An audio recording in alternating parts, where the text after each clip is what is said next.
Hi, welcome back guys. This is your friend, the Iron Fanfics, back with amazing fanfiction. This is the series of What If Deku Had Ferro Kinesis Quirk. Now before starting, please give this video a like and subscribe to the channel if you want more videos like this. Now let's get into the fanfic. Hi. Izuku, the Defiant Blade. When my mother introduced me the way of a dance, I started to follow with grace in every step, move with perfection. There was once I dance alone seeking inner peace. Now this dance is the last thing they will ever see. Introduction. Izuku's POV. Never stop learning. There is always a form you don't know. If there are mistakes, learn from it and use it as your strength. From that day I heard this quote from my loving mother. This has been my most favorite quote and motivation to move forward. When I was 5 years old in kindergarten, I felt left out upon discovering my classmates' quirks getting awakened at a very young age, and this includes my neighbor and childhood friend, Kaken. I was happy for him getting his own ability inherited from either of his parents, but at the same time felt upset and betrayed for how he drastically changed his personality and views towards me, treating me like I have a disability, a quirkless person. Despite everything, I kept my cool and never showed him a little resentment or any kind of negativity at him because at first, I believed it was just his annoying phase and eventually he'll change for the better since he dreams to be a hero someday. I told my parents about it and asked for a consultation from a doctor at a hospital for confirmation. They both agreed. At the later time after some tests I had to take, Mom, Dad, and I finally heard the final verdict with mixed excitement and nervousness. A doctor let out a slight grin, but in a good way of a grin. He let out the first words coming from his lips. The result? Congratulations, Mr. and Mrs. Midoriya. Your son, Izuku, has acquired a quirk. What's the good news? I jumped from my seat and hugged both of my parents. They gladly welcomed the reaction of me with joy. Of course, I felt happy for I have a quirk to show off my so-called friends. Especially Kaken. How about the bad news? Though the results predicted positive, especially the quirk came from my mother, a telekinesis levitating type of ability, after the doctor's announcement, Dad felt betrayed and sad with a jokingly pouting lips, but still happy about the result either way. It was still premature, weak, and it needs more time to develop. Back in home, and it was after dinner time, my parents disclosed something from me that's been keeping a secret for years. They used to be heroes. Well, not entirely heroes, but working as an underground vigilante at night and had an organization named Equilibrium. The group might have been unknown to everyone and not recognized by hero groups and agencies. They also serve the greater good, seeking balance and peace against all the villains who are actively harboring violence at night, till dawn. Psyche and Dragborn were their code names back then. Mother was a low to mid-ranged quirk user who creates and manipulates objects as her projectiles to disrupt and attack those who dare to defy her force of will. While Father has a fire-breathing ability, throwing his large amount of firepower with the hottest temperature against enemies, much like a dragon who becomes angry. My parents were connected with Equilibrium at age 18 and left 9 years later when the two tied a knot to get married and poof. I was born. At the present time, my parents created a coffee business from their vigilante earnings and have been managing a small cafe at downtown Mizudafu for quite some time now. The business is good and most of the customers are high school and college students since it has a millennial-themed ambience once they enter the cafe. Going back to the topic. While waiting for my quirk to be developed for I don't know when, Mother introduced me a dance, a traditional one that's been passed from her late grandmother to my grandmother who passed away when I was 3. This traditional dance is suited for all, regardless of age or gender. Mother, who was showing her movements with flow and motions of her hand and feet with grace, told me that this is not just a dance, but it is an art that keeps the tradition alive. She added if I master this tradition, this would improve my physical and mental well-being, focus, understanding, and also create my own quirk technique upon mastering the dance. I was easily convinced to learn the way of dance until I felt in love with it like it was my first love in terms of interests or skills. And so I seek and told my mother that I'm willing to learn the tradition no matter how hard it is. This would also awaken my quirk even more. Mother agreed, but told me in 2 conditions. Never tell anyone about their history and connection with Equilibrium and Vigilantism.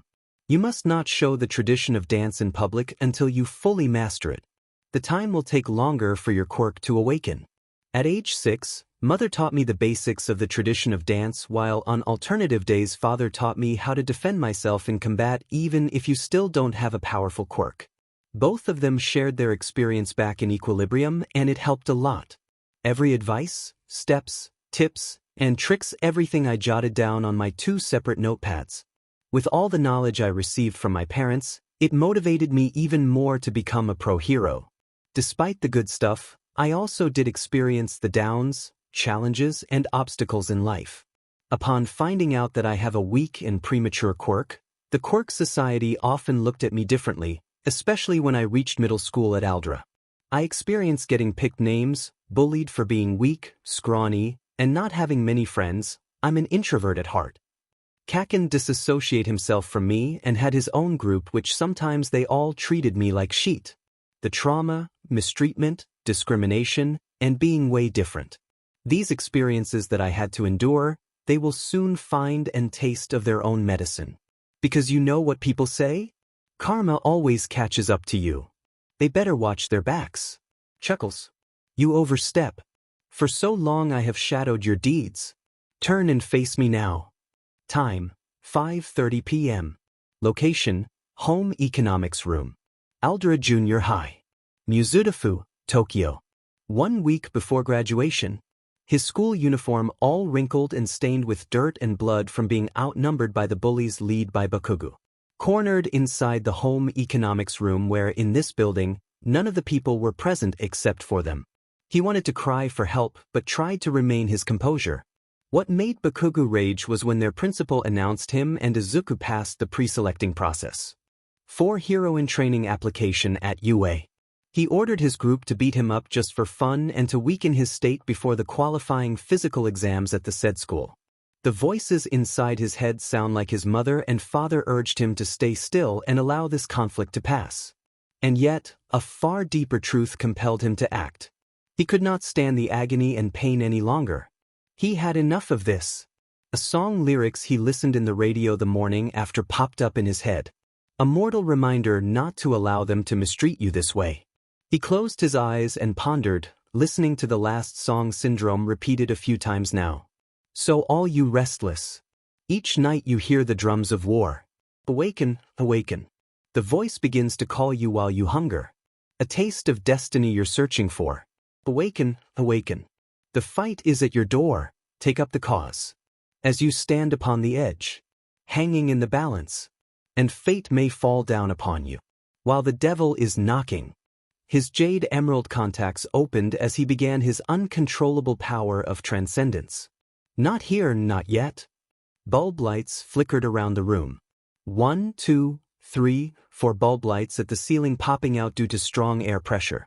Chairs and drawers shaking across the room as the ash blonde and his classmates slowly backed away upon witnessing the hidden power of the one who've always picked him, teasing him, underappreciating him, and underestimating him for years at the school. Doors inside the room completely shut with a loud bang as Izuku finally unleashed his powers in front of Bakugu and his group at Aldera with the rage of anger. Blades such as kitchen knives, shears, and all types of metal were brought out from the drawers and began to levitate as the edges of the blades pointed at them, showing Izuku his way of pure defiance. A stern look and a bleeding right side of the nose starts to appear, giving them a warning to not crush his spirit ever again. Give me your all. I swear it will not be wasted. Izuku taunted. Few of Bakugu's classmates got overwhelmed, resulting them to bow down their knees on the floor, pleading forgiveness and mercy while the rest couldn't able to spit out their words of reply. They think one mistake of letting out a single word may automatically kill them by the hands of the green-haired teen. Bakugu with his shaking lips and sweats all over his face muttered, "What? You have a quirk, kiddo? We're really sorry. It was from Bakugu's orders. Irelia. Please forgive us. We were wrong and have underestimated you. I swear that we won't pick or hurt you again." One student pleaded with nervousness as his head was covered with both of his hands. We'll do everything and do what you want with us, just please. Don't report us to the head of the discun. Spare us, please, I beg you. Our graduation approaches soon and we don't want to end up like this. Shut up. The defiant blade snapped. He commanded his blades and everything metal moving towards his classmates a bit closer. After all this time you've treated me like shit and now you're all asking me for forgiveness. Spare for mercy? How dare you? When each of you beat me into pulp for my time here at Aldera while I was asking and begging to stop. Tell me, what did you do?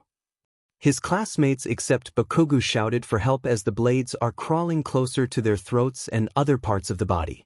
Bakugu gulped and raised his head high upon being contacted by the sharp tip of the knife. You see every flaw in me and you do not even blink. A bit unwise, wouldn't you say? Kaken? Izuku asked in the stoic yet cold expression on his face while looking at the ash blonde. Deku didiamenit. He cursed himself. Bakugu closed his eyes with gritted teeth. He now realized the mistakes he'd given to his childhood friend for years, and now to this day. Yet you're still pursuing your dreams to become a hero with this kind of scenario? He let out a slight chuckle. Even before UA will make a background investigation at you, I'm going to end your mockery once and for all.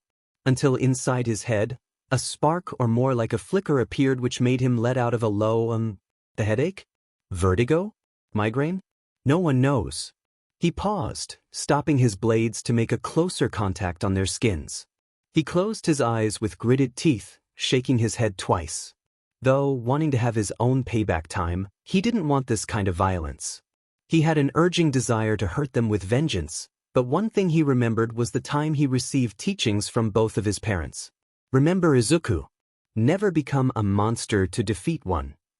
He thought that every person can draw a lot from this, avenging his old self to retaliate, that in the essence of imperfect humanity to bring ourselves to the point of hurting others for our personal vendetta or ourselves for gain and success is an absolute absurdity. He listened to his own will. He opened his eyes before the levitating blades and everything metal suddenly dropped on the floor, creating a loud cracking noise.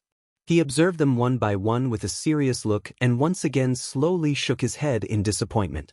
Let this be your reminder not to get in the way of my dreams to be a hero. He pointed his index finger looked at the ash blonde. Ever again. Bakugo couldn't even look at him as his head decided to look down on the ground, feeling all the guilt and regret he made to Izuku. The other classmates felt a little relieved, but still shivering after witnessing their classmate's awakening quirk.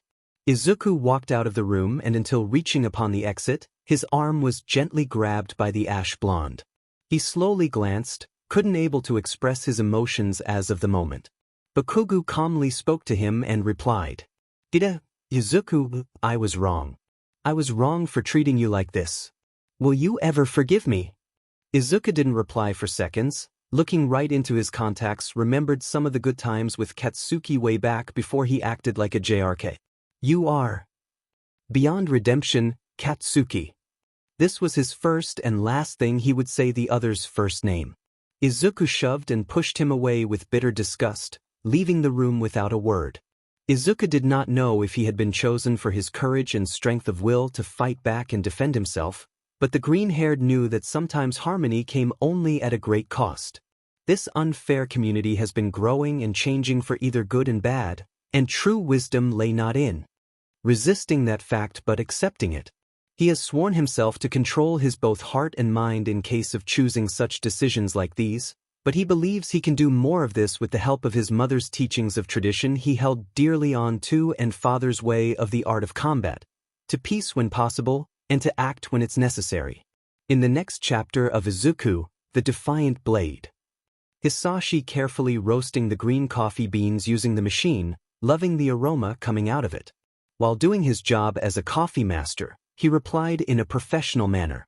I don't usually answer personal questions while working, but since Inko and I are family friends to your parents, I would probably do so.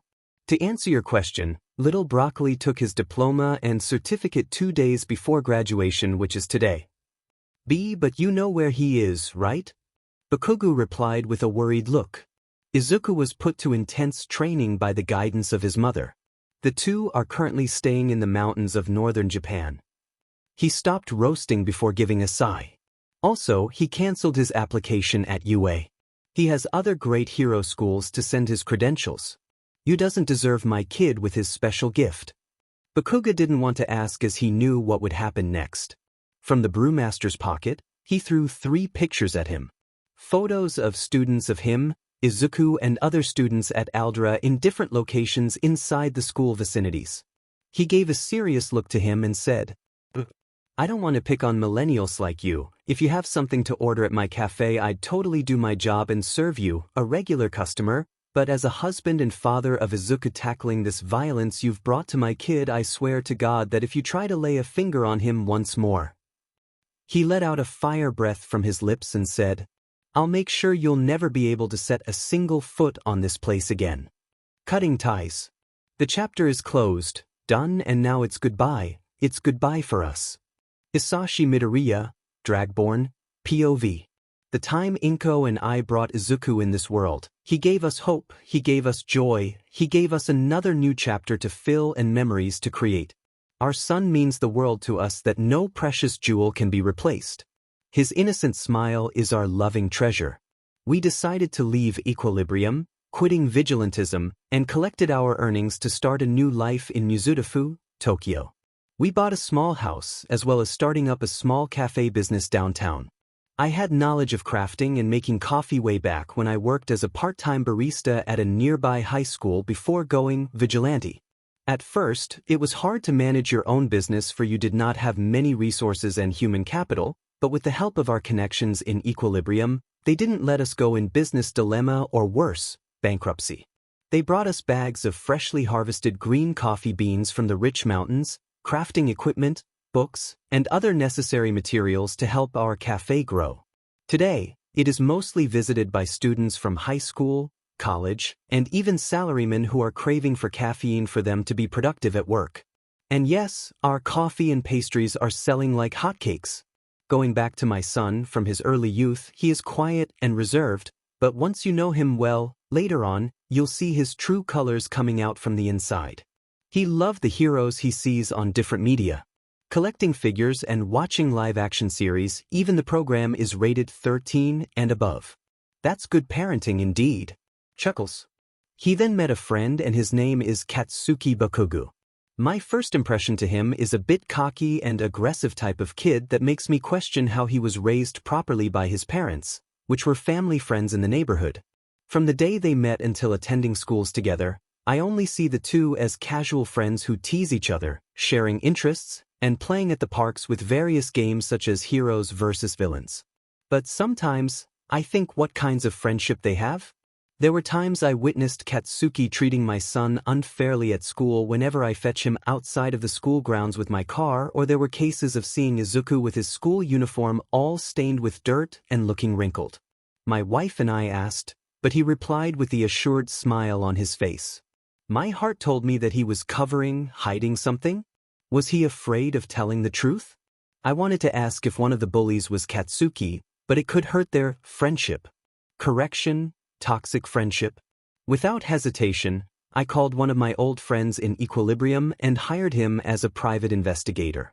I told him to collect evidence at school, as many as possible.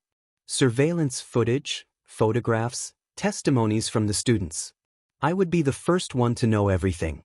Weeks had passed and my colleague came back at the cafe with sufficient data. Before he gave me the envelope, he gave me a little warning and a note not to get mad and outburst with my fire breath quirk, as I have a short temper, especially cases like this. Slowly I opened the envelope alone inside the small function room, bringing out the photos one by one and later placed on the table. I sat still and looked at the photos one at a time with a serious look. A group of boys, about 3 to 4, including Katsuki, cornering my son around the school corner, grounds, and even inside their classroom. To me, this was not just an ordinary teasing the normal teens do during their youth, but it was more like the brat formed a fraternity. Is this kind of mild case of hazing? Why on earth did they do to my son? With my clenched fists rested on the table and a cloud of white smoke coming out from my lips, I wanted to burst out and burn this cafe down. No. My inner self spoke and told me to calm my nerves down. I have failed my obligation to guide and protect my son, and I wish Izuku could forgive me. I'm such a bad father. A few days had passed. Maybe a week before graduation, Izuku rushed inside our home and found me and Inko at the living room watching chick flicks with his stained, wrinkled clothes and bruises on his face. Inko and I stood up and approached him asking what happened.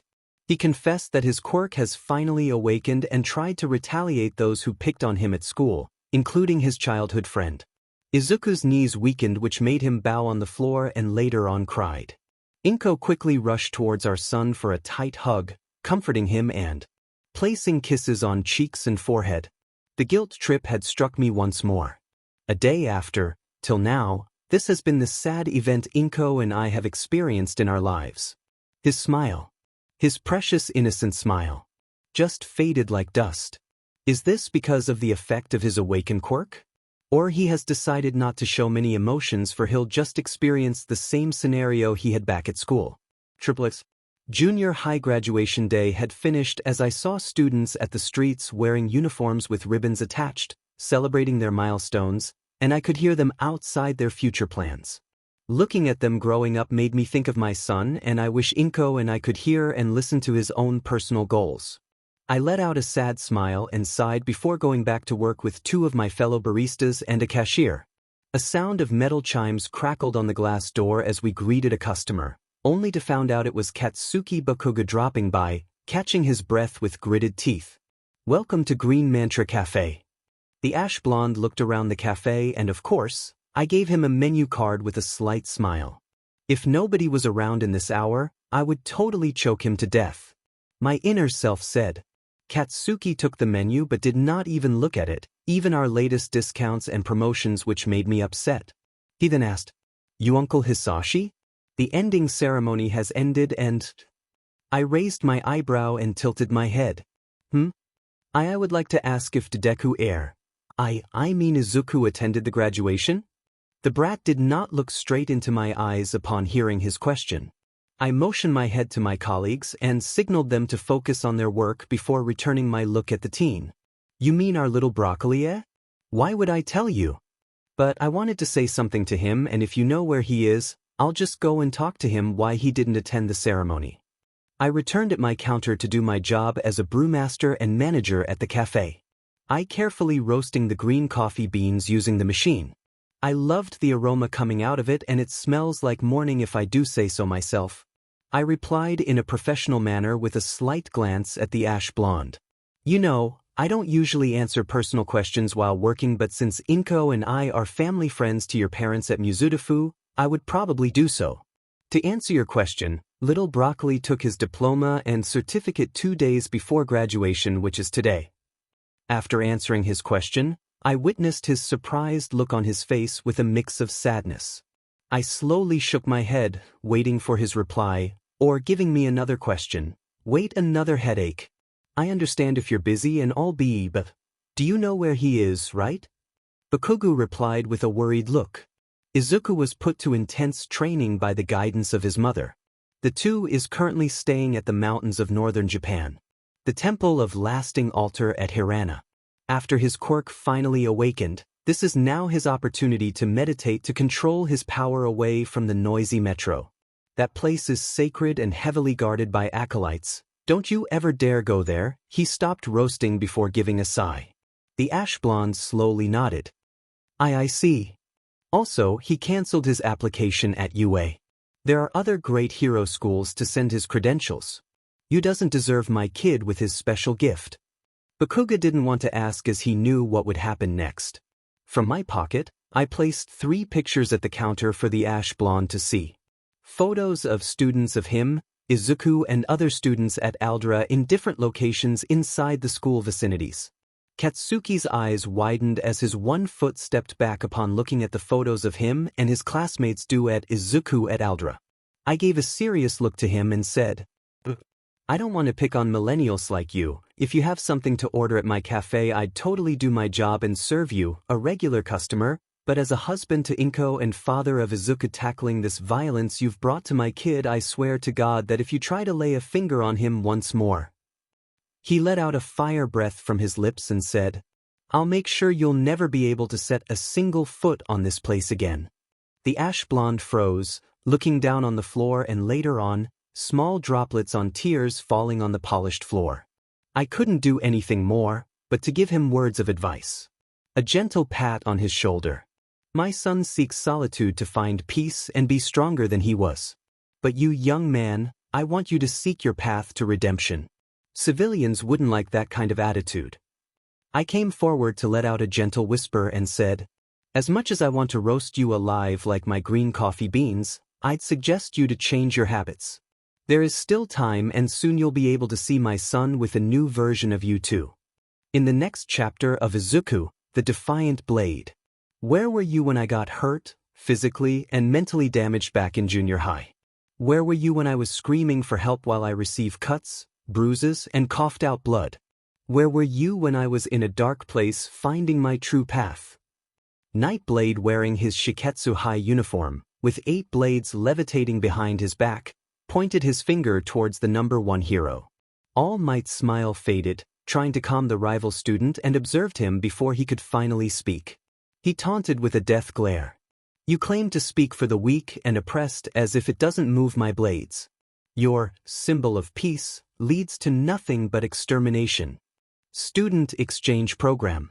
When memories fade and darkness surrounds you, find the strength inside. Time, 3 p.m. Location, Principal's Office, Shiketsu High. 3 years later. Welcome to my office. Please have a sit. I have an exciting proposal to offer. The Shiketsu High principal gestured his hand towards the vacant seat while looking at his student. The current star student of the hero school. The student complied and comfortably sat on his seat with a stoic expression on his face. Though the word exciting sounds anticipating, he never showed a single positive reaction.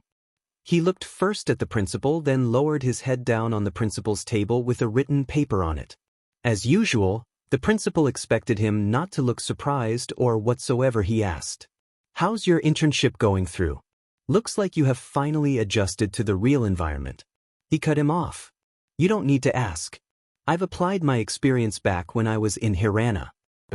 Can handle the tasks and patrolling well without assistance. So far I haven't had any trouble since day 1 of my internships. Keep up the good work then. Anyway, I have something to propose to you." The principal handed his student the task paper. The student took the paper and read it carefully. While reading the paper, the principal started talking about the offer, more like a special program. Our school is a proud member of the Association of Hero Schools across Japan, and currently we are ranked 2nd as the most competitive hero in training school. In this paper, you are selected for a hero student exchange program and you'll be temporarily transferred to another hero school. The student kept silent while reading the paper, but still listening to what the principal was saying. During your transfer, you'll be showcasing our values, cultures, and what you have learned here in Shiketsu. It's more like a cultural exchange, yes? Also, you will get to expose their way of life at the school you are temporarily attending. The program will last for 3 weeks. The student turned his contacts towards the principal with a serious look. Of all the graduating students, why did you select me as the exchange student? You should have selected our class president instead. The principal sipped his mug of coffee and later on cleared his throat. You are versatile, able to adapt in different environments quickly, and flexible. You have a high intellect and strong will. I think for me you have the qualities of a Shiketsu High student representative. Your class president liked the offer, but declined due to a hectic schedule with her agency she's working at. I see. He nodded.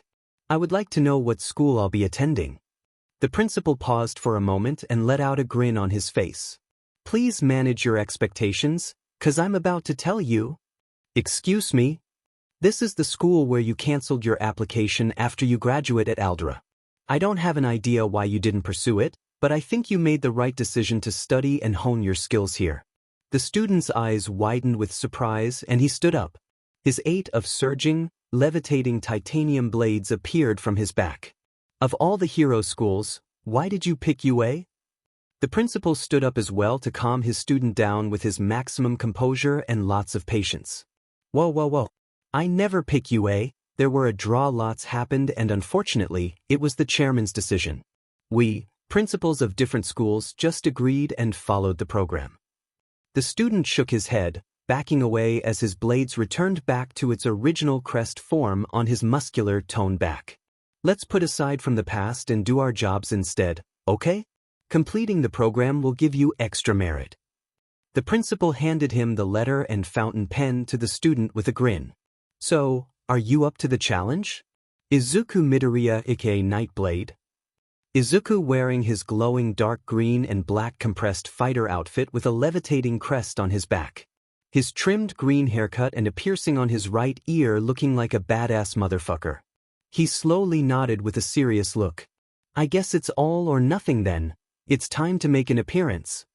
Of an old friend. He lowered down his head with a smirk on his lips. The Redeemer meets the Defiant. 2 hours prior to the class schedule. Our student representative from Shiketsu will arrive 15 minutes before the start of your first class with his big bike wearing our formal uniform. Treat him with care and utmost UA hospitality. The Shiketsu principal spoke out with a positive tune, holding a mug of piping hot coffee. Of course we will. Rest assured the students and the faculty will take care of him 100%. Nizu, the UA principal chuckled before sipping his English breakfast.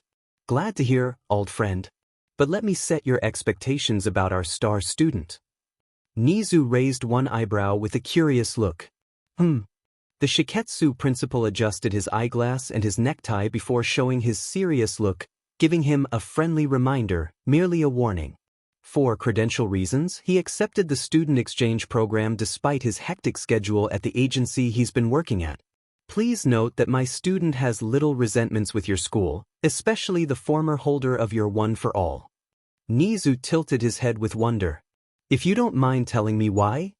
Personal reasons. He cleared his throat. If I were you, do not let Toshinori make a close contact at my student inside the campus as much as possible. Now you're making me worried, but sure. He smiled, jotting down notes on his notebook. Are there any more reminders for us to know? Nah, not really. I've already given you a copy of my student's background and stats. He grinned and did his last say. You may contact me if you have further concerns. Gotcha. WebEx video conference has been disconnected. Triplets.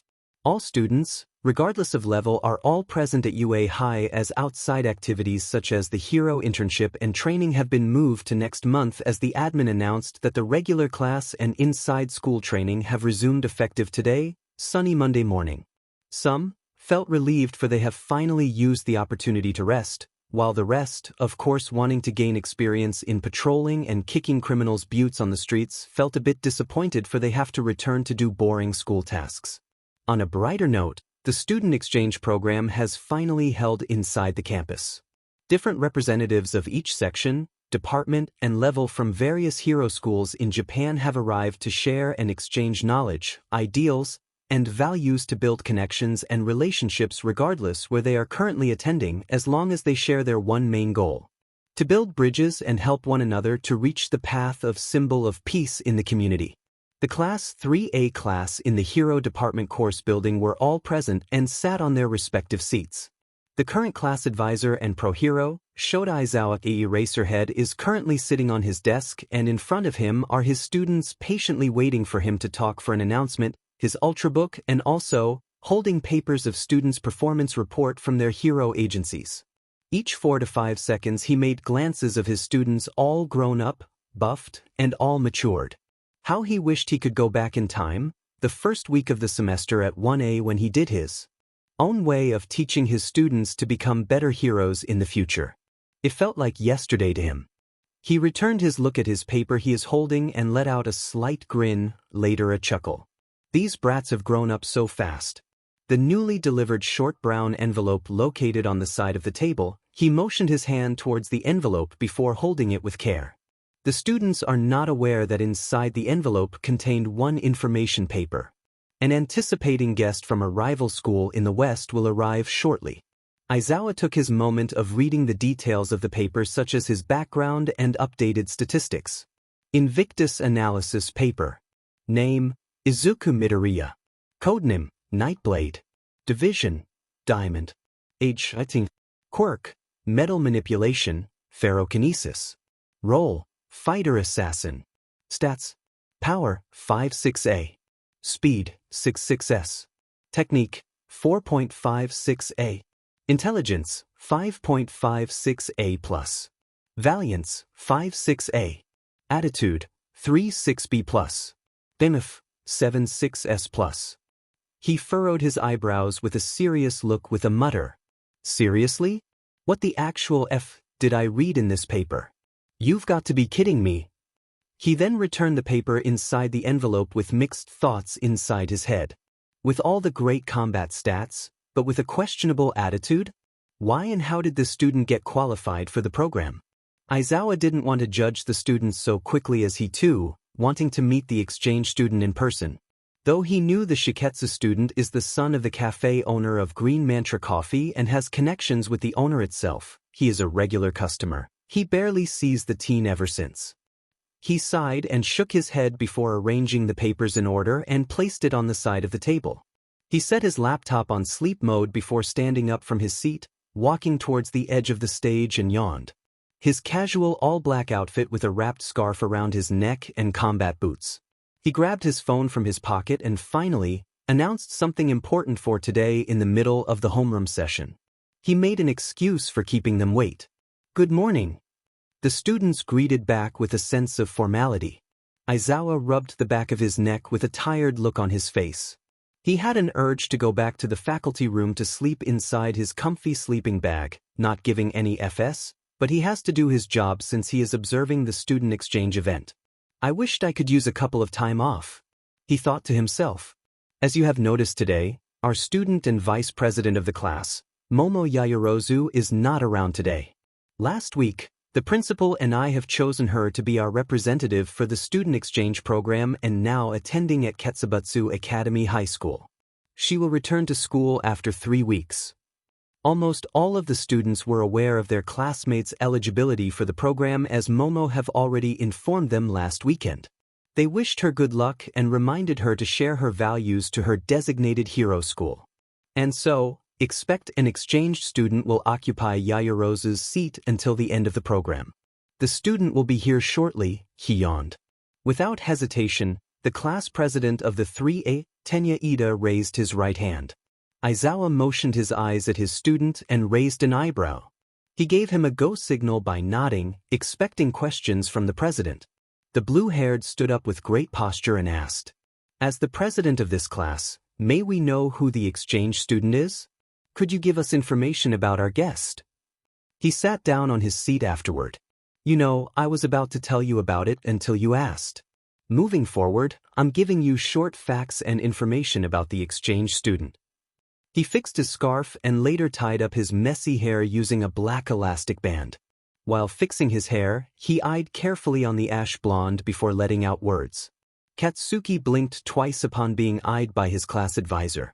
3 years ago, he used to be an applicant for the heroine training course at UA, but decided not to pursue his career here due to personal reasons and change of plans.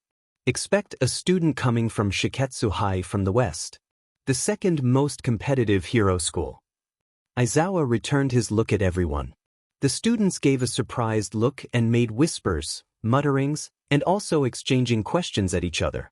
Katsuki, on the other hand, felt like struck by a lightning bolt after hearing the little information from his teacher. He motioned his head down on his desk and starting to palpitate. He hadn't heard anything about him, the one who treated him like shit, and it's been ages. He tried to ask the father, but every time he asked about his current whereabouts, the father only answered that his son is away, studying in a rivalry school. And now he knew coming from his teacher's knowledge about his former childhood friend. He'd been wanting to see him, to talk to him, to reconcile for his mistakes in the past. For being a shitty friend he once was. He wanted to start over with him. The ash blonde slowly let out a sad smile on his soft lips and returned his attention to the class.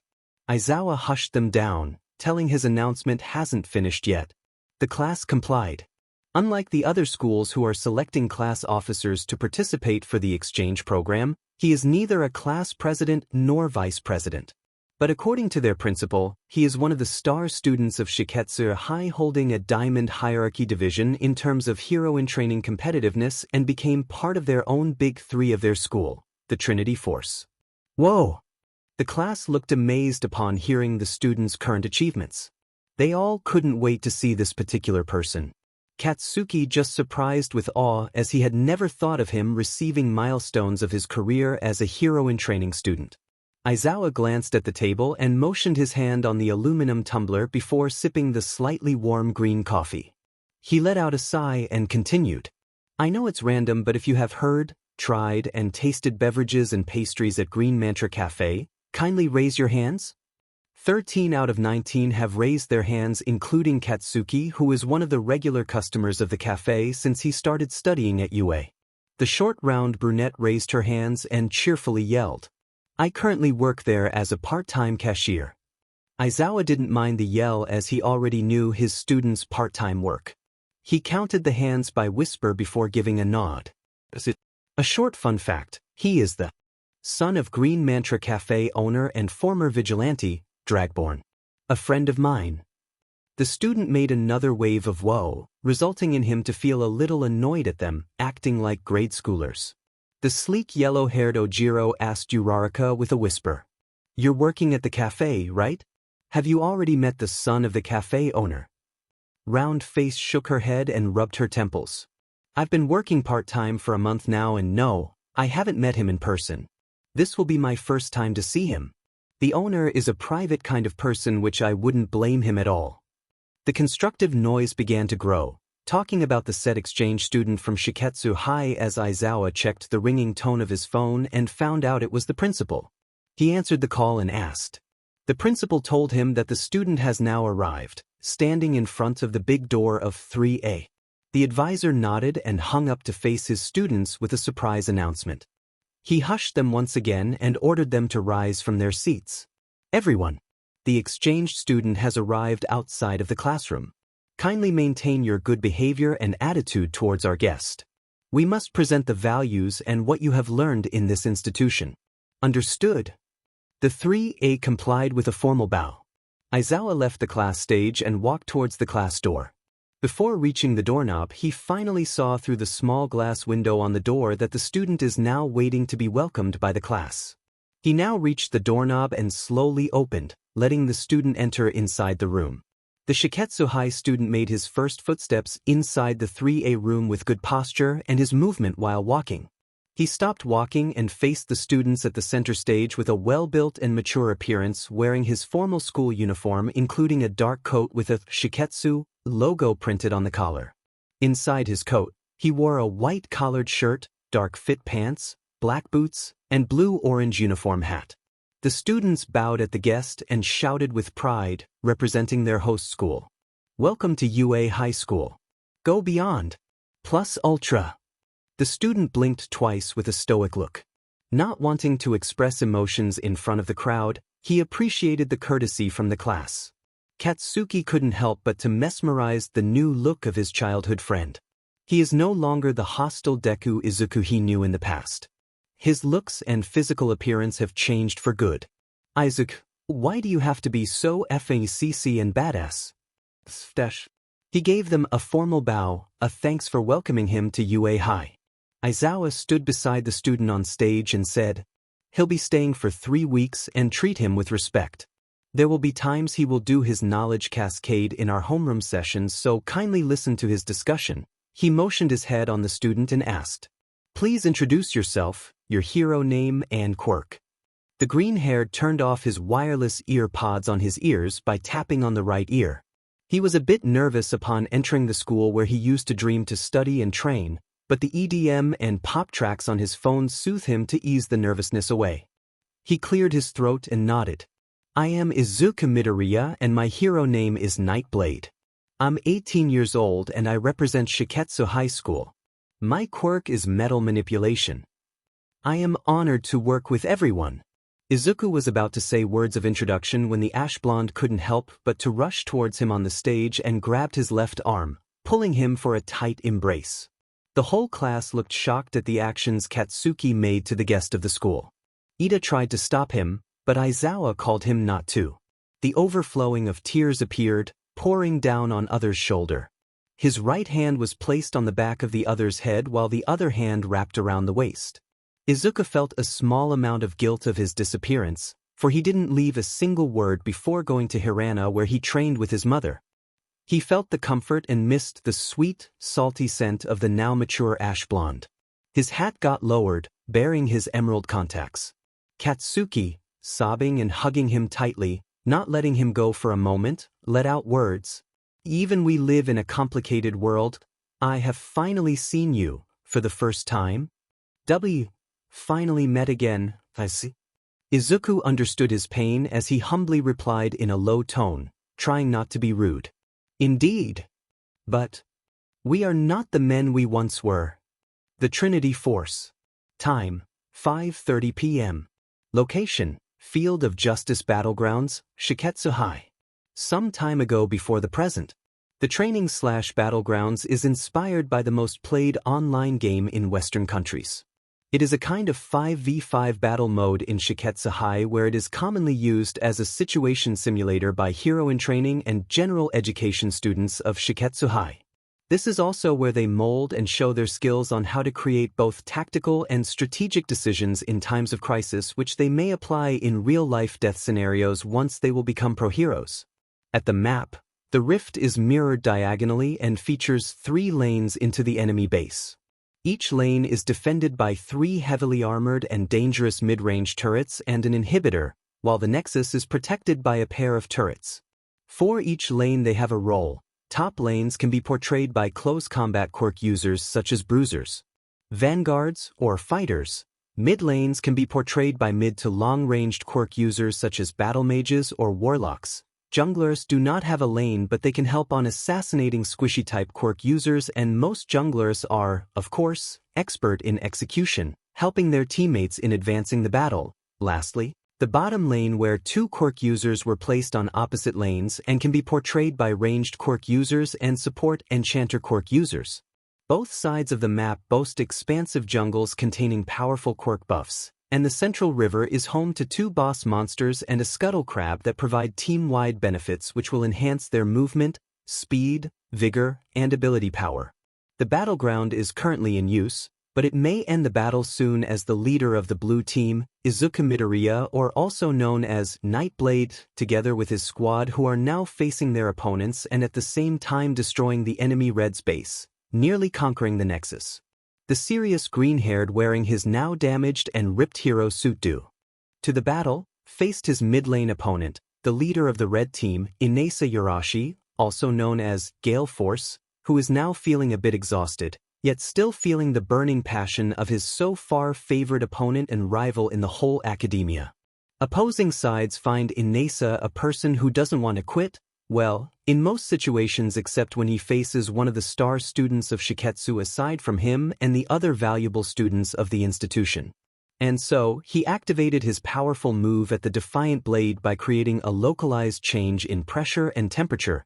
Inesa created twin storms that grows in size with each second. He then commanded the violent winds to release the storm, attacking his rival. Taste the fury of my whirlwinds with a burning passion, Zuku. Inesa taunted with a smirk. Izuku taunted back with a glare. I understand your burning passion, I really do, but... Izuku's 8 levitating blades on both sides are no fang joke. No matter how strong the powerful whirlwind he brings at him, the dance of lethal blades mostly does the work, slicing the wind by half, canceling the strong violent breeze in the area. Let us end this mockery, Gale Force. Izuku then rushed towards Inesa, with the latter wondering if he could pass through the eye of the storm, which Inesa activated it as a shield, protecting him from projectiles. He fired a barrage, a massive number of blades that explode outward upon hitting Inesa, quickly disappearing his shield due to the sharp edges of each blade. Enemies hit by the blades are damaged and marked. Afterwards the blades formed a wall that will damage and slow him that walk through it. Inesa got overwhelmed with the unknown powerful move he received from Izuku, which led his knees to bow on the ground. Cuts and bruises around his body appeared, and later, some drips of blood on his costume. Izuku went inside the wall of blades, observing his rival with a stoic look. This is so far my ultimate move. The Vanguard's Edge. One more move of your single muscle will trigger my blades and it may pass you out if you keep on resisting. I would stay still on the ground and do nothing if I were you. After Izuku advised him, Inesa let out a weak chuckle and bowed his head down on the ground twice, finally recognizing his rival's power with the utmost respect. He later raised a hand of surrender, telling his team to call it quits, thus ending the wargame. Izuku commanded his blades to return to its normal form, a normal rotating crest behind his back.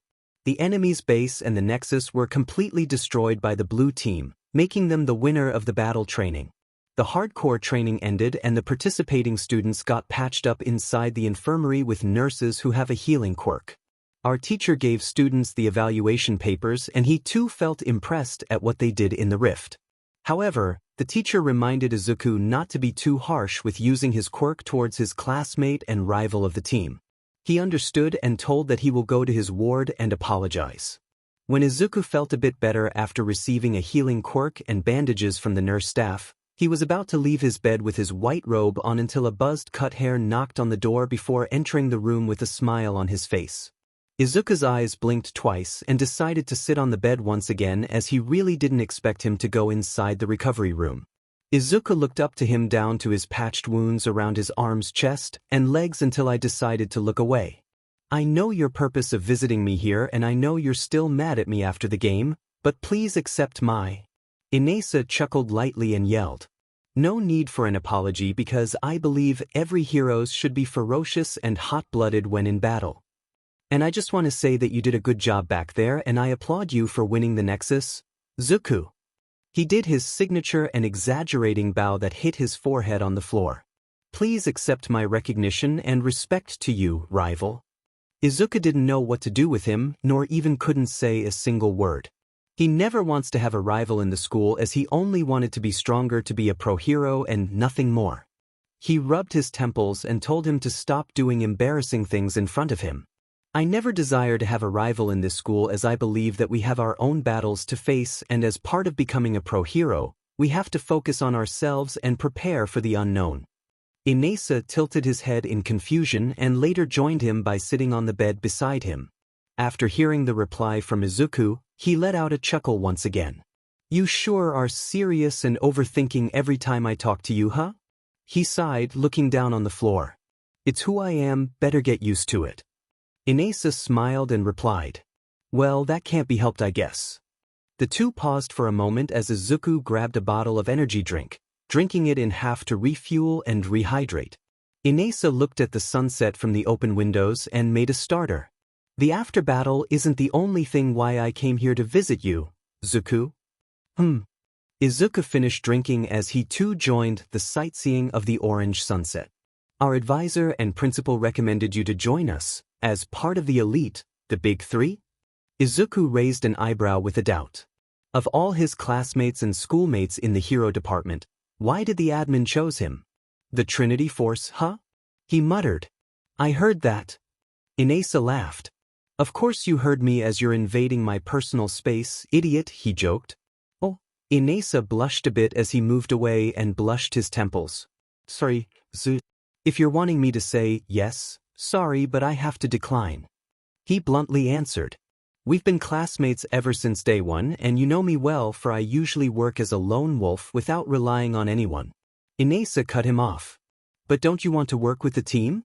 Plus, back in the battlegrounds, you do have leadership skills and create plans from out of the box with your men. You properly execute tasks to complete a certain goal and I think you're a great fit for the Big Three. Also, a true hero must have a partner in crime when doing missions, am I right? He grinned. Izuku protested. I believe the same, Inesa. But not anymore. Well, what do you want to become then? He raised an eyebrow. He quickly answered. An underground hero working in the dark until dawn. I am Nightblade after all. Inesa sighed and stood up from his seat. Inside his robe, grabbed a short envelope and gave it to the green-haired. You know, if we keep on arguing then you might activate your Vanguard Edge thingy inside this room, so I'm giving you this folder instead. He grinned. Izuku took the folder and asked, What is this for? He looked at him with a smile, remembering Izuku's main goal during their first day of school. I wanted to prove them wrong. All Might, those bullies from middle school, the unfair society. That I was right after all. That this scrawny teen with a weak quirk can also be a hero. Before declining the offer, remember the day when you swore yourself in front of the class that you'd be stronger than you ever were. And now here you are, beating me into pulp. He walked out of the ward with a waved hand. You seem worthy to be one of the Trinity Force, Izuku. Now prove it. He rarely encounters the other persona of Inesa, the serious one, and after his final words before leaving the ward, he placed the folder at the bedside and started to think twice. He never thinks of it as a privilege just because of the famous Big Three, but it will be an advantage and huge responsibility, for he will hold the image and reputation of the school he is attending. He hadn't heard updates of All Might nor Bakugu's progress, for he is only focusing his growth and performance inside the hero school. But in the near future, they will soon realize that the former scrawny and weakling crybaby they teased and labeled as an underdog has finally become exalted from the challenges he endured. Broken bonds. Time, 12 p.m. Location, Class 3A room, Hero Department, UA High. After the sudden hug and tears from Bakugu, he let go of Izuku and went back to his proper place as Aizawa told the exchanged student to sit on the vacant seat next to the heterochromatic teen. His thoughts of Bakugu's actions made him ponder for a while, let's say about a few minutes or so, but then he brushed it off and decided to listen to the class. 3 hours passed as the English literature subject has finally ended for the first half of the day, and now the lunch break has started.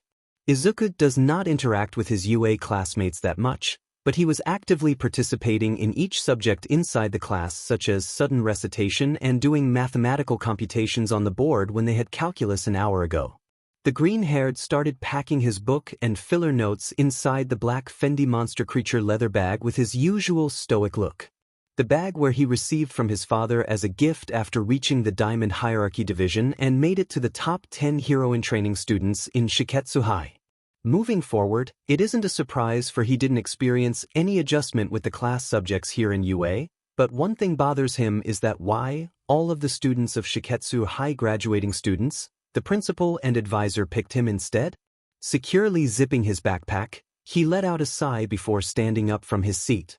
He then saw 3 people approaching him and his seat, which made him blink twice while staying composed without any fear.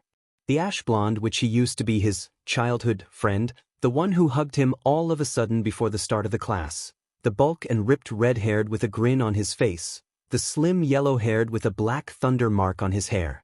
Izuku, now wearing his Shiketsu hat and his backpack on his back, tilted his head, eyeing directly at Katsuki. The ash blonde made a starter with a slight smile from his lips. It's him again. Izuku thought to himself, honestly admitted that the hug scene was really sudden and uncomfortable, especially during his first visit at UA. He rubbed his temples, a bit nervous. If you don't mind if I could introduce you to my friends. These are my best friends when I started attending UA. This is Eijiro Kirishima, Red Riot. Yo! The red-haired let out a grin and waved. How you doing? I heard good things about your school, bro. And this one is Denki Kaminari, Charge Bolt. Sup, Nightblade? Nice to meet ya. Please, feel at home here in you. The yellow-haired Pikachu winked. Izuku couldn't do anything but to bow twice, as he is indeed carrying the image of his school. He answered with a low tone.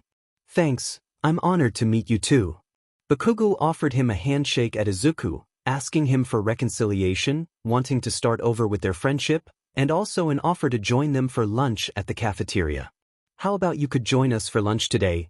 Deku I mean. Izuku. Kirishima raised his eyebrow with a puzzled look as Kaminari tilted his head with a thought. Why is Bakugu calling the Shiketsu guy a Deku? Bakugo gasped with embarrassment before looking away, regretting what he called towards the green-haired, and it was an honest mistake, an accident. Meanwhile, Izuku suddenly backed away and shoved the Bakugo's offering hand, rejecting the handshake. His emerald eyes eyed him with anger while eyeing the ash blonde. Bakugo thought he was expecting rays of sunshine at the blue skies and glitters of love from his former childhood friend, but it wasn't. He only had one job to rebuild their bonds, but ding. He just made one big FNG mistake. Why you? D-Deck, Air Izuku. Let me explain. Damn it. He cursed himself.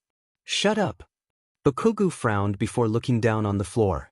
Izuku's yell heard the whole class, which made them stop on what they are doing. Good thing their last teacher has already left the room. The defiant blade pointed his index finger at him with his most defiant glare. That name. For 3.5 years of parting ways from you, left for my own solitude, and you are still calling that stupid name you made when we were kids.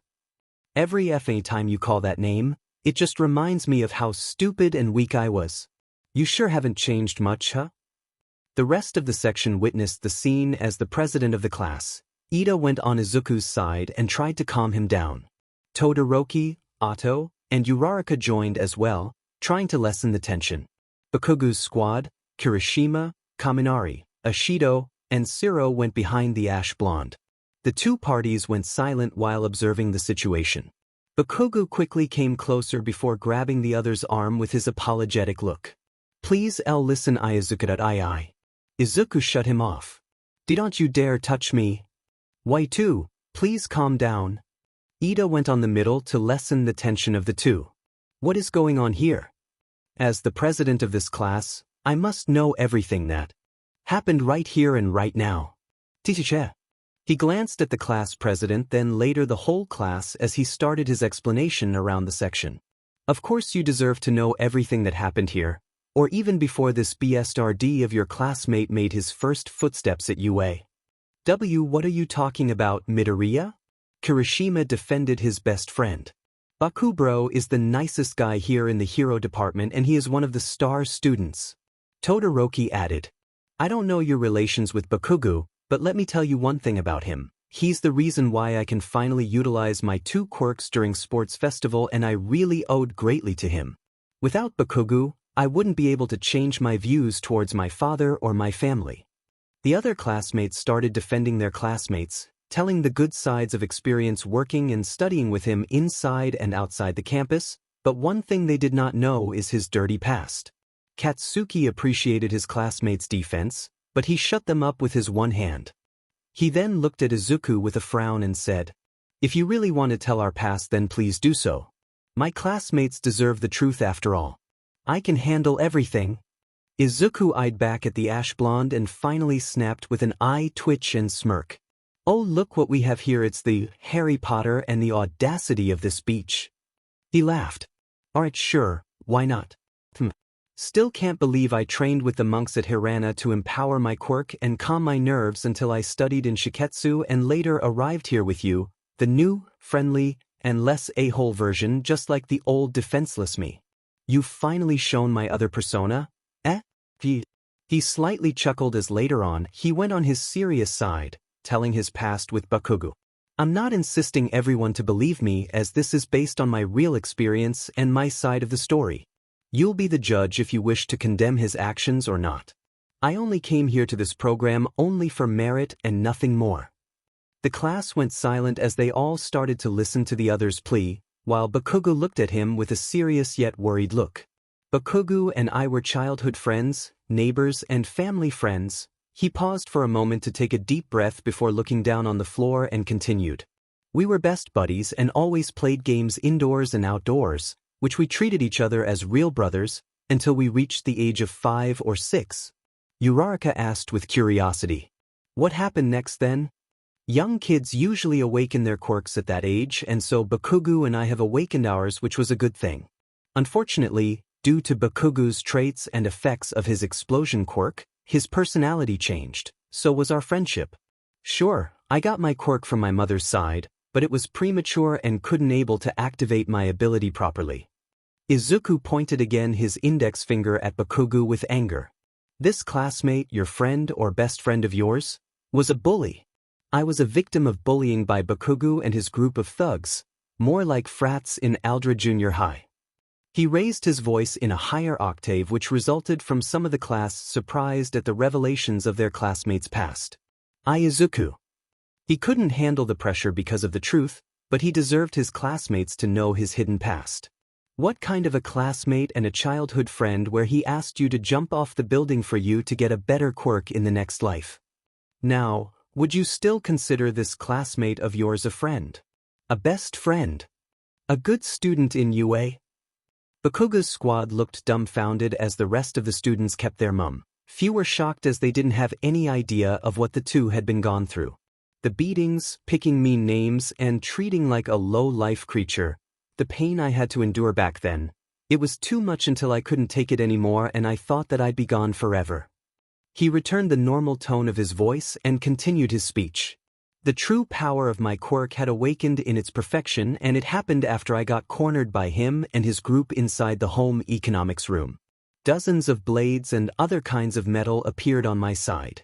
I taunted and gave them an ultimatum not to get in a way of my personal dreams to be a hero. With the effects of my transcendence, my personality changed. Bakugu tried to apologize and I told him that he deserved more than redemption. Thus, ending my ties with him, cancelled my application here in UA and left for Hirana to train with my mother and the monks, months before applying for hero course in Shiketsu High. Izuku eyed Bakugu once again and frankly answered, I hated you ever since you started treating me like shit and I still have resentments towards you. I wanted to forgive you and I wish I could one day, but you were just the FINGJRK I grew up with and I just gave up. I don't have any reason to forgive you yet. Sure, you've grown big, strong, smart, and built your own reputation in this school, but this is not the time to rebuild my trust towards you. Bakuga's eyes started to tear up with his soft, sad expression on his face, witnessing the new version of Izuku, the new face of him with savage attitude. Those hurtful words made his heart break and of course, he can't take that. The idea of Izuku not accepting the apology is just one of his greatest nightmares. He bowed his knees on the floor, looking up and asked in a low tone. Bakuga's squad looked shocked at the actions Katsuki did towards the exchange student. Just please tell me anything I can do so you could forgive me. What the hell are you doing, Bakugu? Kaminari asked. Stand up, Bakugu. Ida gestured him. You're making fool of yourself. Be Bakubro. Kirishima frowned. Todoroki just watched the two with pity. He wished he could do anything to stop the tension. Izuku looked down on the begging ash blonde and watched him closely. Seconds after observing him, he looked away and shook his head. My mind has spoken. Like I said, this is not the time. He grabbed his bag, apologizing to the UA students for wasting their time with a bow and slowly walked away. Izuku wait. Katsuki quickly stood up and ran towards the green-haired before wrapping his arms around Other's waist. His teary-eyed face buried on Other's back and cried. Izuku stopped his footsteps and felt the warm hug and the tears behind his back. He glanced at him, unsure of what is going to show his feelings to. His former childhood friend. I told you I'm sorry, Izuku. I'm sorry for calling you that name. I'm sorry for I bullied you for all those years. I admit I was an a-hole to you and I was not a better friend to you. There are times that I'm missing sleep because of my past, our past. But rest assured that I changed for good. And I'm trying not to be a jerk anymore. Upon hearing those words, he looked away, motioned his head on the floor. He commanded him with a mutter. Let go of me. And no, I won't.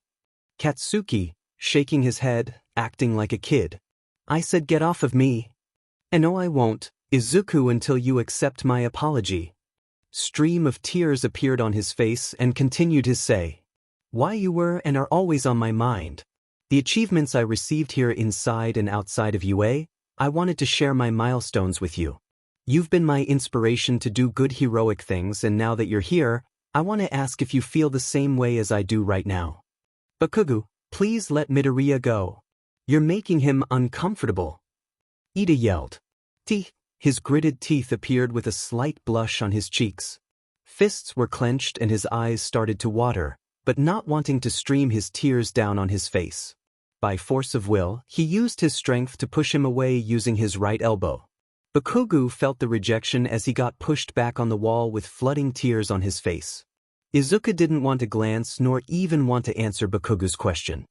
He opened the door and exited the room with a mutter from his lips. I guess my patience will be tested here. Spirit, guide me, The invitation. They await my words. What should I tell them? Time frame: 5 p.m. to 8:30 p.m. Location: Hero Department Heights Alliance, UA High. After the drama occurred inside the 3A classroom where Bakugu and Midoriya made a scene, the rest of his first day did not look as surprising than he'd thought. He decided to keep his cool, participated in class discussions with different instructors, and after school roamed alone around the campus. With the help of his fellow classmate and president of 3A class Ida, he somehow felt impressed at how big their facilities are, especially the training grounds and simulation rooms where students can use them to improve their skills. At the end of the tour, though, some of his new classmates in 3A naming Kirishima, Kaminari, and Siro encouraged him to join and hang out. He declined and gave them an excuse, noting his social battery drains quickly when joining in a group, and with that kind of strange personal attributes, people mistakenly label him as antisocial or does not give a DMN except for himself. At the Heights Alliance, where the school gave him a vacant dorm room located on the 3rd floor, and inside of it, the room looks minimalist and it does not have any dazzling nor special stuff inside, considering he's only staying in the school for 3 weeks. A decent bed, a small study area which includes books and a laptop, a small kitchen, and a TV. That's it, nothing more. After a quick shower at the public showers, he returned to his room and changed his outfit to more comfortable and relaxed sleepwear, dark green tank top and black jersey shorts. Despite the cold weather reported on the news, he can handle the temperature as long as he has a piping hot of coffee with him and a small heater inside his room. He sat on his study and opened his laptop. Opened the email on the browser and created an email by typing on 45 WPM with 20 recipients of his UA classmates, including the advisor of class 3A, leaving a message for tomorrow. Plus ultra male. Recipients: Ida Tenya, Uraraka Achiko, Ajui Tiu, Ashido Mina, Aoyama Yuga, Sato Rikido, Koda Koji, Kirishima Ijiro, Kaminari Denki, Ojiro Mashireo, Todoroki Shoto, Tokoyami Fumikichi, Shiro Hanta, Jiro Kyoka, Shoji Mizo, Hagakure Toru, Bakugo Katsuki, Masuda Ato. CC: Aizawa Shota, Yayoro Zumomo. Subject: Knowledge sharing and training. Pile. I hope all is well. As part of my student exchange program and with the permission from your class advisor, I will be having a knowledge cascade tomorrow where I will share my experience and what I do in Shiketsu High. Also, I will showcase you my talents during our training on the said date. I may challenge some of you. Better get ready. Wearing your hero costumes for the training is highly encouraged. Again, thank you for welcoming me here in UA. Be at peace. Izuku, Nightblade. He sent his email and later sipped the remaining liquid of coffee before closing his laptop. Sitting on his wooden chair while looking outside of the opened window with mixed thoughts inside his head. Wouldn't Katsuki forgive if I hadn't fully awakened my quirk back then? Did he really change for the better? Or just a show-off because he's aware that I'm part of the elite of Shiketsu? Does a person's well-being really matters based on their quirks? If he really has changed, why is he still calling me that stupid name? Those thoughts led him to overthink, but then he shrugged it off by shaking his head and headed on his bed to call for a night. Later he lied on a twin-size bed, tugging his sheets and soft pillows before slowly closing his emerald eyes, resting to prepare for tomorrow's activity. On the other room located at the 2nd floor where Bakugu stays, wearing a casual black fitted tank top and gray joggers. He was doing his advanced study using his laptop on his bed when he received an email from Midoriya. Once he read the important message, his eyes grew wide and made awe on his face. The surprising part when he read the last part of Izuku challenging anyone from the class, which made him excited. His hero outfit has come out fresh from the laundry and well-maintained gauntlets has recently repaired from the support department are all placed on the side of his bed. He maybe failed on fixing his relationship with his former childhood friend for the first time. He will never give up on rebuilding his bonds with the new version of Midoriya. His years of talent, hard work with his quirk, and attitude will provide him opportunities in the future of pro heroes. He wishes one day Izuku will recognize that he really changed for good. A soft blush on his face and a smile on his lips, he muttered, thinking of the matured green-haired broccoli. Izuku. On the next chapter of Izuku Midoriya, The Defiant Blade. Author's note: I'm leaving you a little teaser. Below are his rules of combat and he will demonstrate it to everyone during the training. The next chapter titled, Supreme Display of Talent, will be posted at the end of the week. The Art of Combat by Nightblade. Your eyes are the first line of defense. Always watchful and stay prepared for the upcoming attacks and moves of your foes. Mind your form when launching an attack. Always attack at a right angle. Keep your distance. Let them see what you're made of. Show them no weakness. Remember why you fight. Always stand strong. Nothing can break you. Keep in mind, you are the sharpest where you break. Balance beat med, wipe them out. In case your life is in critical condition, give them your all and your spirit and will give back. It will not be wasted. Teacher Midoriya for a day. Some wait their turn, and some take what they deserve. Time, 8:45 a.m. to 11:30 a.m. Location, Class 3A Hero Department P Training Grounds, Hero Department, UA High. Izuku turned off the alarm on his smartphone and got up from the bed and was the first one to go at the showers as he is utter conscious, wanting to go bath alone without a companion to rid off tension and stress inside his mind.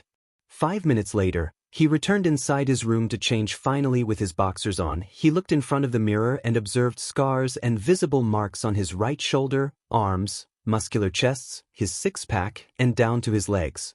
He got those mostly from his training back in Hirana and others when he started attending in Shiketsu and side missions during his internships and that one special mission where the school exempted him to participate in the Provisional Hero License event. He ruffled his soft, messy dark green hair with a weak grin on his lips. You sure have been through a lot, huh? He sighed and turned back and began putting on his Shiketsu uniform, including his coat since the weather is starting to get cold, and heard the news about the snow starts to fall down from the skies in the next couple of days. Izuku left the Heights Alliance dorm at 7:45 and before leaving the building he saw few morning and worn-out faces of his UA classmates who had just woken up from their slumbers and holding their towels and shower essentials around the hallway, probably going straight to the showers. They exchanged greetings and a bow, notably the class president of the class, the yellow-haired, the alien-looking pink-haired, and the heterochromatic-eyed teen. He let out a relief for he did not see the ash blonde on this floor he is currently staying, for he was told that Katsuki's room is located downstairs. Though not wanting to see him every day in this school, he must do his responsibilities as the exchanged student of his school. At 8 o'clock, he is the first student who reported inside 3A classroom, and it seems the class advisor has not arrived yet, but he informed Aizawa last night via email that he'll be doing his knowledge cascade during the homeroom session. Arriving too early or being punctual before the start of the class is part of his nature. He does not want to waste his time waiting for his classmates to come inside the classroom. He brought up his laptop from his bag and checked his short PowerPoint presentation to make sure everything is concise and complete. Triplets. 30 minutes have passed as the whole class are present inside the room. When Katsuki was the last one to arrive, he made a quick glance before completely looking away. He even avoided and ignored the signature smile and the greeting from the ash blonde. Izuku can adjust with the school environment, yet he's having a hard time adjusting with the ash blonde's personality, way different than the last time they confronted each other back in Aldera. He'd even wanted to ask him why he is acting all nice and friendly around UA. Did the school change him for the better or knew his background before accepting him in the hero course?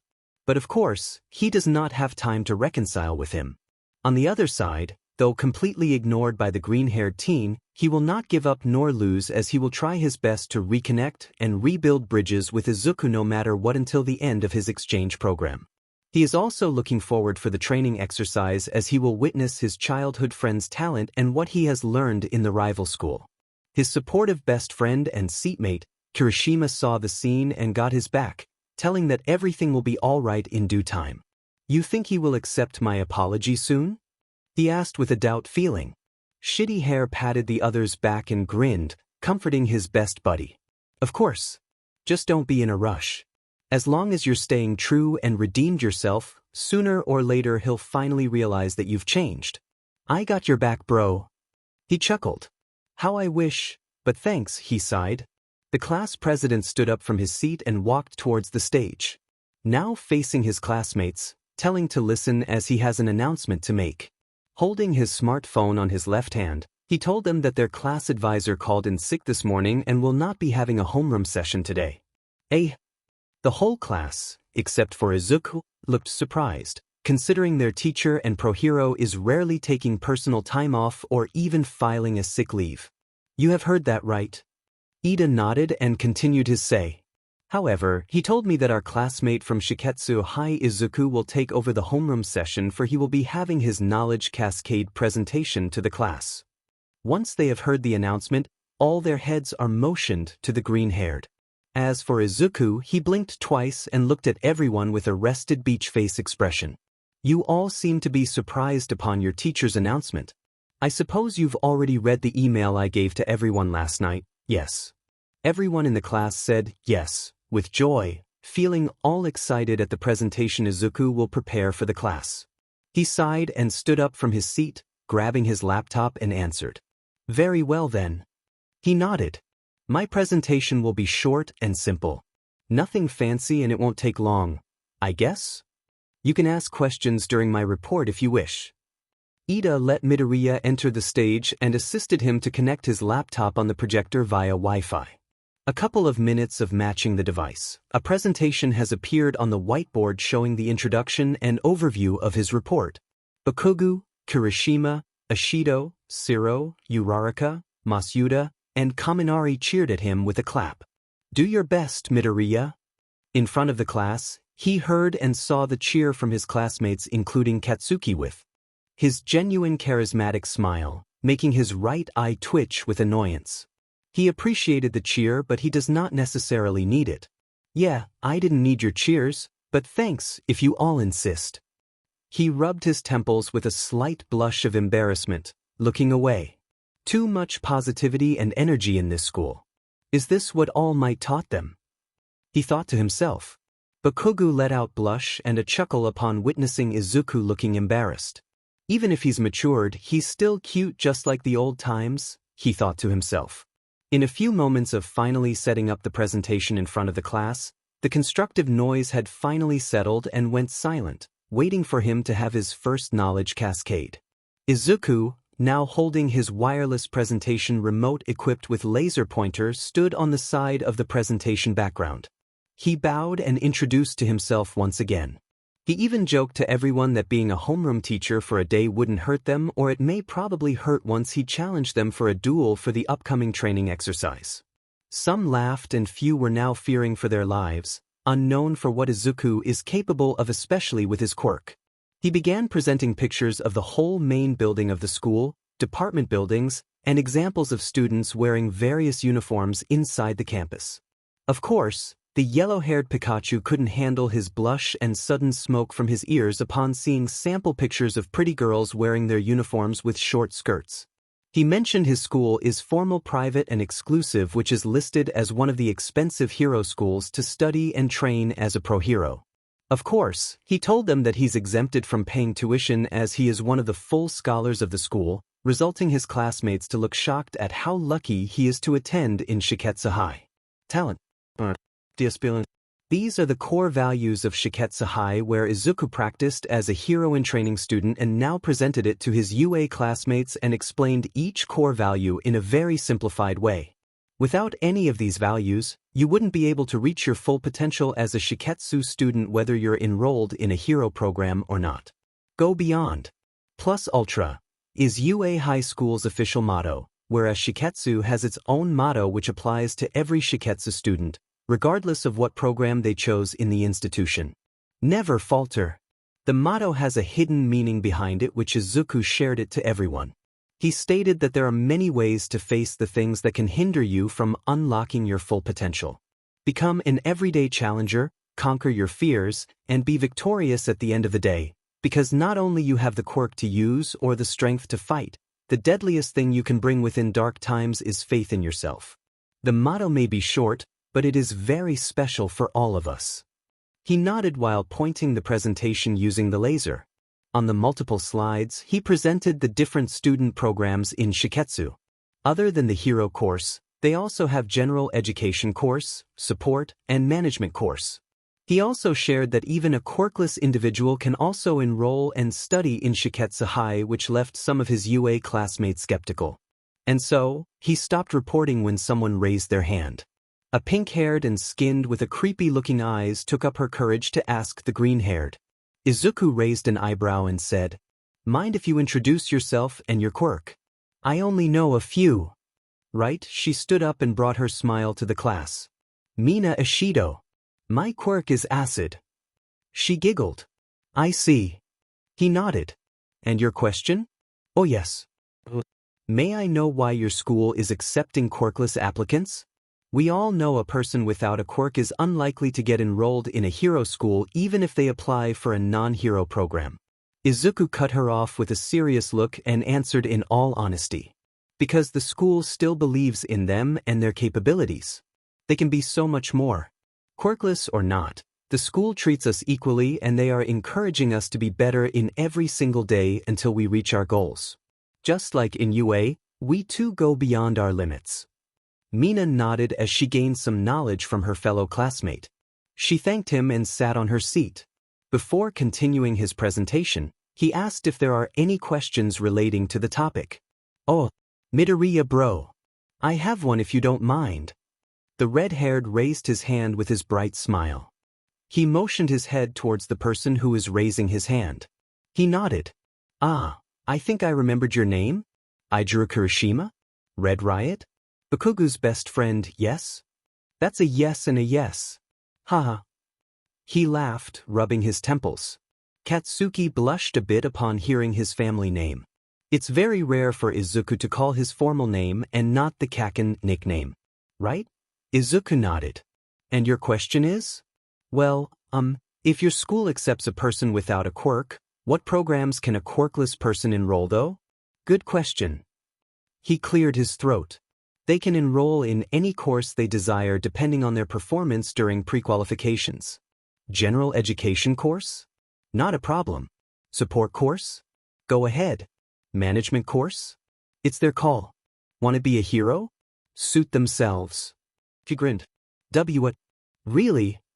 Kirishima and a few of his classmates overreacted after hearing quirkless people can enroll in a hero course. Izuku raised his index finger upwards and added, "Although..." The class reacted. "Although they can enroll in a hero program, it doesn't mean they will be a full-fledged hero once they graduated. They have a special and separated program where they can be trained and part of the police force and Secret Service agents. The program is likely related to the main hero course. I've made friends with few and sparred sometimes. And yes, they're very skilled even without a quirk." The blue-haired class president commented, "It's a nice thing to hear from your school that they can accommodate them even if they don't inherit a quirk.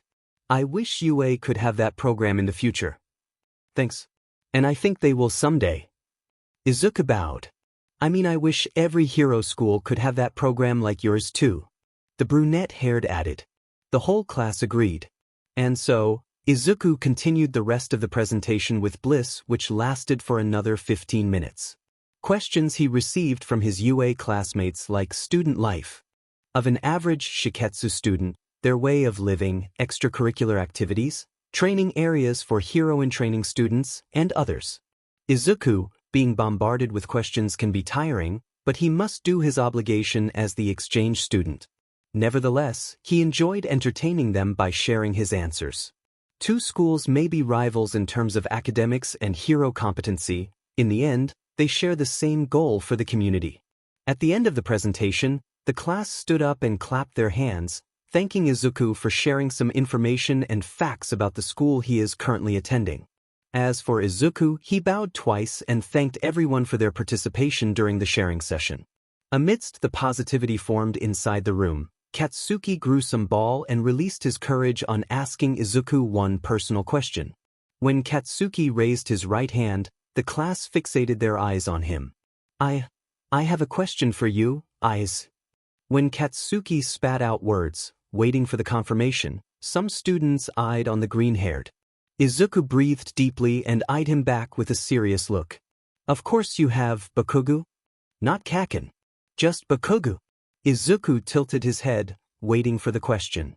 Let me hear it, he answered in a low essential tone. Katsuki gulped, cold sweats formed on his forehead. He bravely asked in a normal tone. Aside from what you've said on the first day of your visit here in UA, I would like to ask you this. Why did you choose to enroll at Shiketsu instead of UA? Is it because of you wanting to be stronger than the past one, or is it because of me? Izuku's wireless presentation remote suddenly dropped on the floor. His eyes went pitch black. At 6 p.m., the lighting of the cafe automatically changed to dim, so did the ambience of the whole slowly adjusted.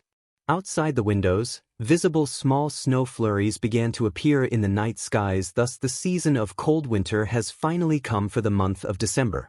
The cafe is packed mostly with high school students and a group of salarymen and women who have recently finished their responsibilities from school or work, holding warm mugs of the favorite beverage and at the same time, taking bites of their freshly baked pastries. The owner of the cafe and former vigilante, Hisashi, changed something on the chalkboard stand, which includes the coffee of the night and a special performance for tonight. For the drink this evening, he recommends his customers to try their limited edition double matcha latte with espresso shot and salted caramel with French vanilla. The two can be served hot or iced, depending on the customer's preference. While managing his cafe with his wife, his co-brew master, 2 other staff, and taking care of his customers, he regularly checks his son by sending messages or sometimes a call.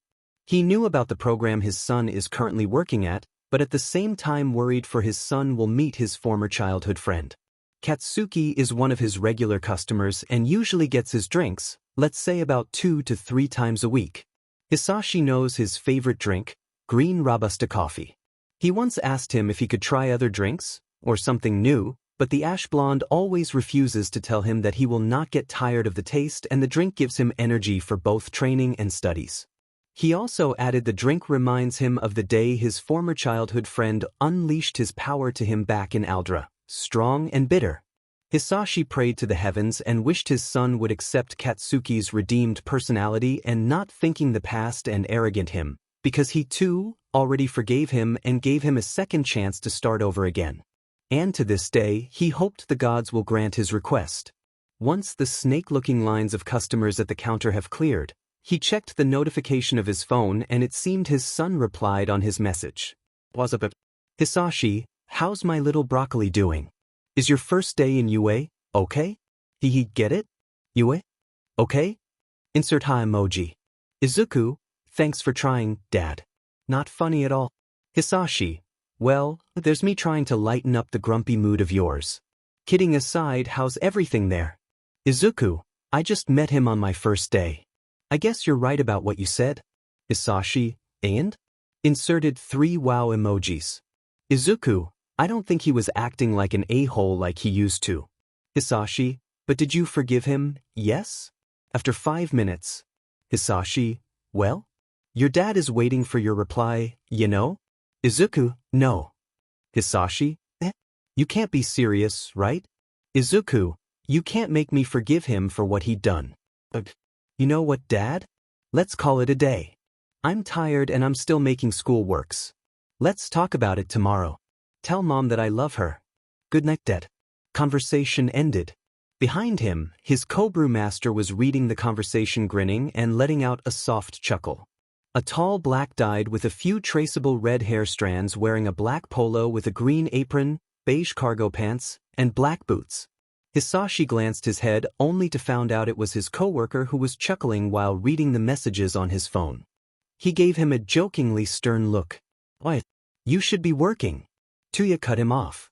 Correction, boss. It's performing. My mind and body are ready for a special performance at our little cafe stage. He winked. Right, he rolled his eyes with a sarcastic tone. Dobby turned away, placing each cleaned plates on the wooden dish rack. I don't usually work with your son in the cafe that much, but judging on what I read on the message, Zuka needs to chill. Yeah, I know. I don't know, Dobby. Maybe he's just having a hard time adjusting while attending the exchange program. Hope on the day or two he'll finally realize that former BSTRD of his friend redeemed for good. Hisashi sighed while putting his phone in his pocket before looking around the customers enjoying drinks in the cafe. Well, good luck with that then. He nodded with a smile, now removing his green apron. He asked for another follow-up question. Oh, by the way, is there any chance Zuka met my little brother, Shoto? Tell your son to say hi to my bro. He winked. I believe so. I'll message him until his mood gets a bit lighter than today, he nodded. Hisashi observed his co-brewmaster exiting the cafe counter and now proceeding through the cafe stage where he will perform his own Christmas cover to all the guests warming themselves with drinks and a pack of friends and colleagues around each table. Tuya has been working with Green Mantra Cafe for 2 years and counting. He was employed and helped by Hisashi and Inko from escaping his dark and abusive past. From early childhood up to teenage years, his father Enji forced him to be a successor of him, the head of Todoroki. With his harsh and cruel training he underwent where none of the hero community nor the public know about dirty secrets of his family. Without the knowledge from the Todoroki clan except for his siblings, Hisashi helped him graduate in a community college earning hospitality management degree and currently living in a small apartment, a few blocks from the cafe. Aside from working, he sometimes plays the piano or sings together with his ukulele in a cafe to entertain his customers, resulting in high school girls fall in love with his charming personality. With all the kindness Izuku's family gave to him, he owed them greatly to them for bringing him another hope in this complicated world. The scars he received from the past turned into a beauty, a new life, a new chapter to write, new memories to create. Triplets. Now sitting on a piano bench stool, facing at the fancy-looking digital piano equipped with a microphone. Dobby turned on the audio and made some microphone check. Then he faced his audience and introduced himself. The crowd turned their heads on the person at the stage. I've seen familiar faces here, probably our favorite customers. He let out a soft chuckle. A few of the audience, mostly schoolgirls, clapped, making him raise his right eyebrow. I haven't performed yet, why are y'all clappin'? Everyone laughed, including Hisashi, who was just staying in the counter observing him. Dobby spoke to the mic with a grin. Now, the season is getting cold and the holiday is fast approaching. I'm going to play and sing a song to warm your hearts tonight. This song is dedicated to those who are lost or losing hope. Let me tell you that you're not alone in this battle. Also, this song is especially dedicated to my mum. I miss her so much. He started pressing the keys on his piano with his eyes closed, doing his opening intro of the song. Christmas night, another fight, tears we cried, the flood. Got all kinds of poison in my blood. I took my feet to Oxford Street, trying to right a wrong. Just walk away, those windows say, but I can't believe she's gone. When you're still waiting for the snow to fall. It doesn't really feel like Christmas at all. Up above candles on air flicker.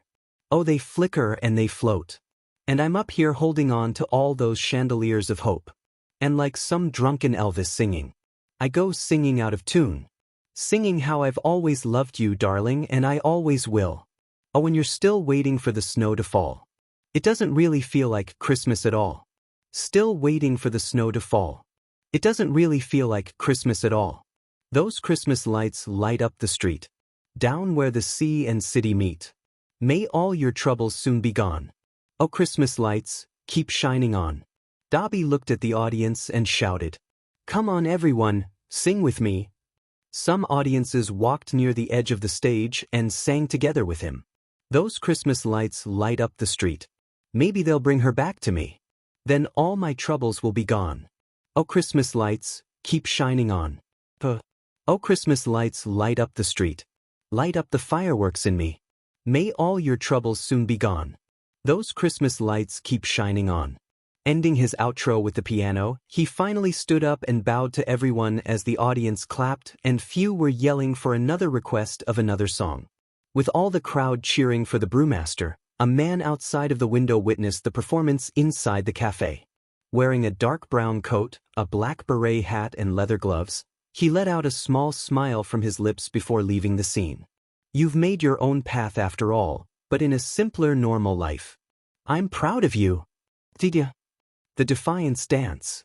Time, 5:30 p.m. Location, Remote forest, 100 meters away from Temple of Lasting Altar. 2 months ago before attending Shiketsu High. Hard. Hiya. Izuku quickly dashed to his target dummy with his array of blades. His lethal move, calling it Blade Surge, one of his most used abilities he created that cut the dummy in half. Panting with sweats dripping from his face as he looked around the dummies he has taken down on the ground. Huh. Only 23 out of 30 metal and wooden dummies today? Teeth, how quaint, he sighed, wanting to finish the remaining targets around him. Guess I'd better sharpen my blades quickly. I'm not leaving until I take down the remaining dummies around me. Izuku, my dear, what are you still doing here in the woods? It's getting dark and you have to return to the temple for dinner. He was interrupted when his mother Inko appeared in the woods with a worried look. Oh, hi there, Mom. Have you been at this all day? Surely, the monks and I are letting you have a break after training whenever you want. Holding a body towel from her hand, Inko threw it directly at her son. Izuku caught the towel with his right hand before wiping his face. Not until I'm satisfied with my performance.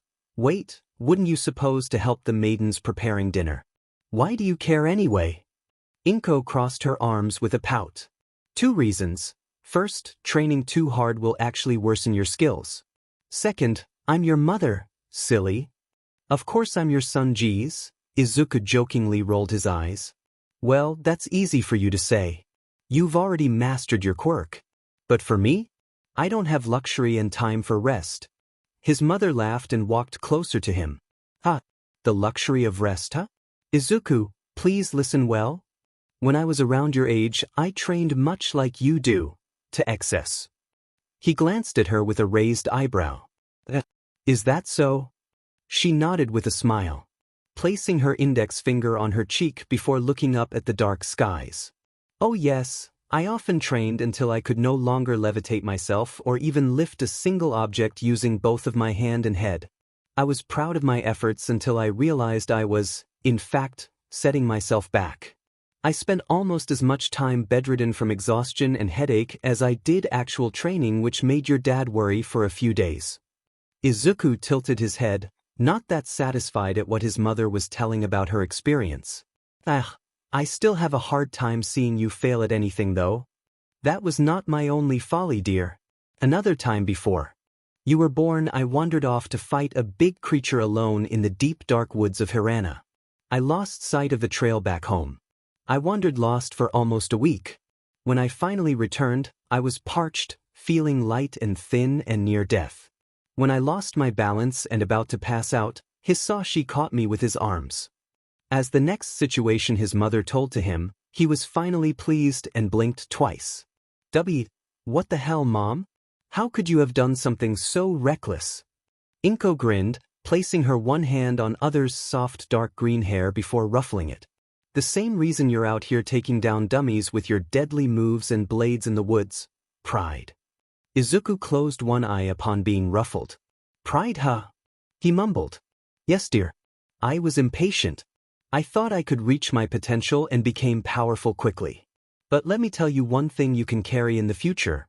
There is no shortcut. If you train too hard, you will end up getting hurt. I never realized before how much you remind me of myself back then.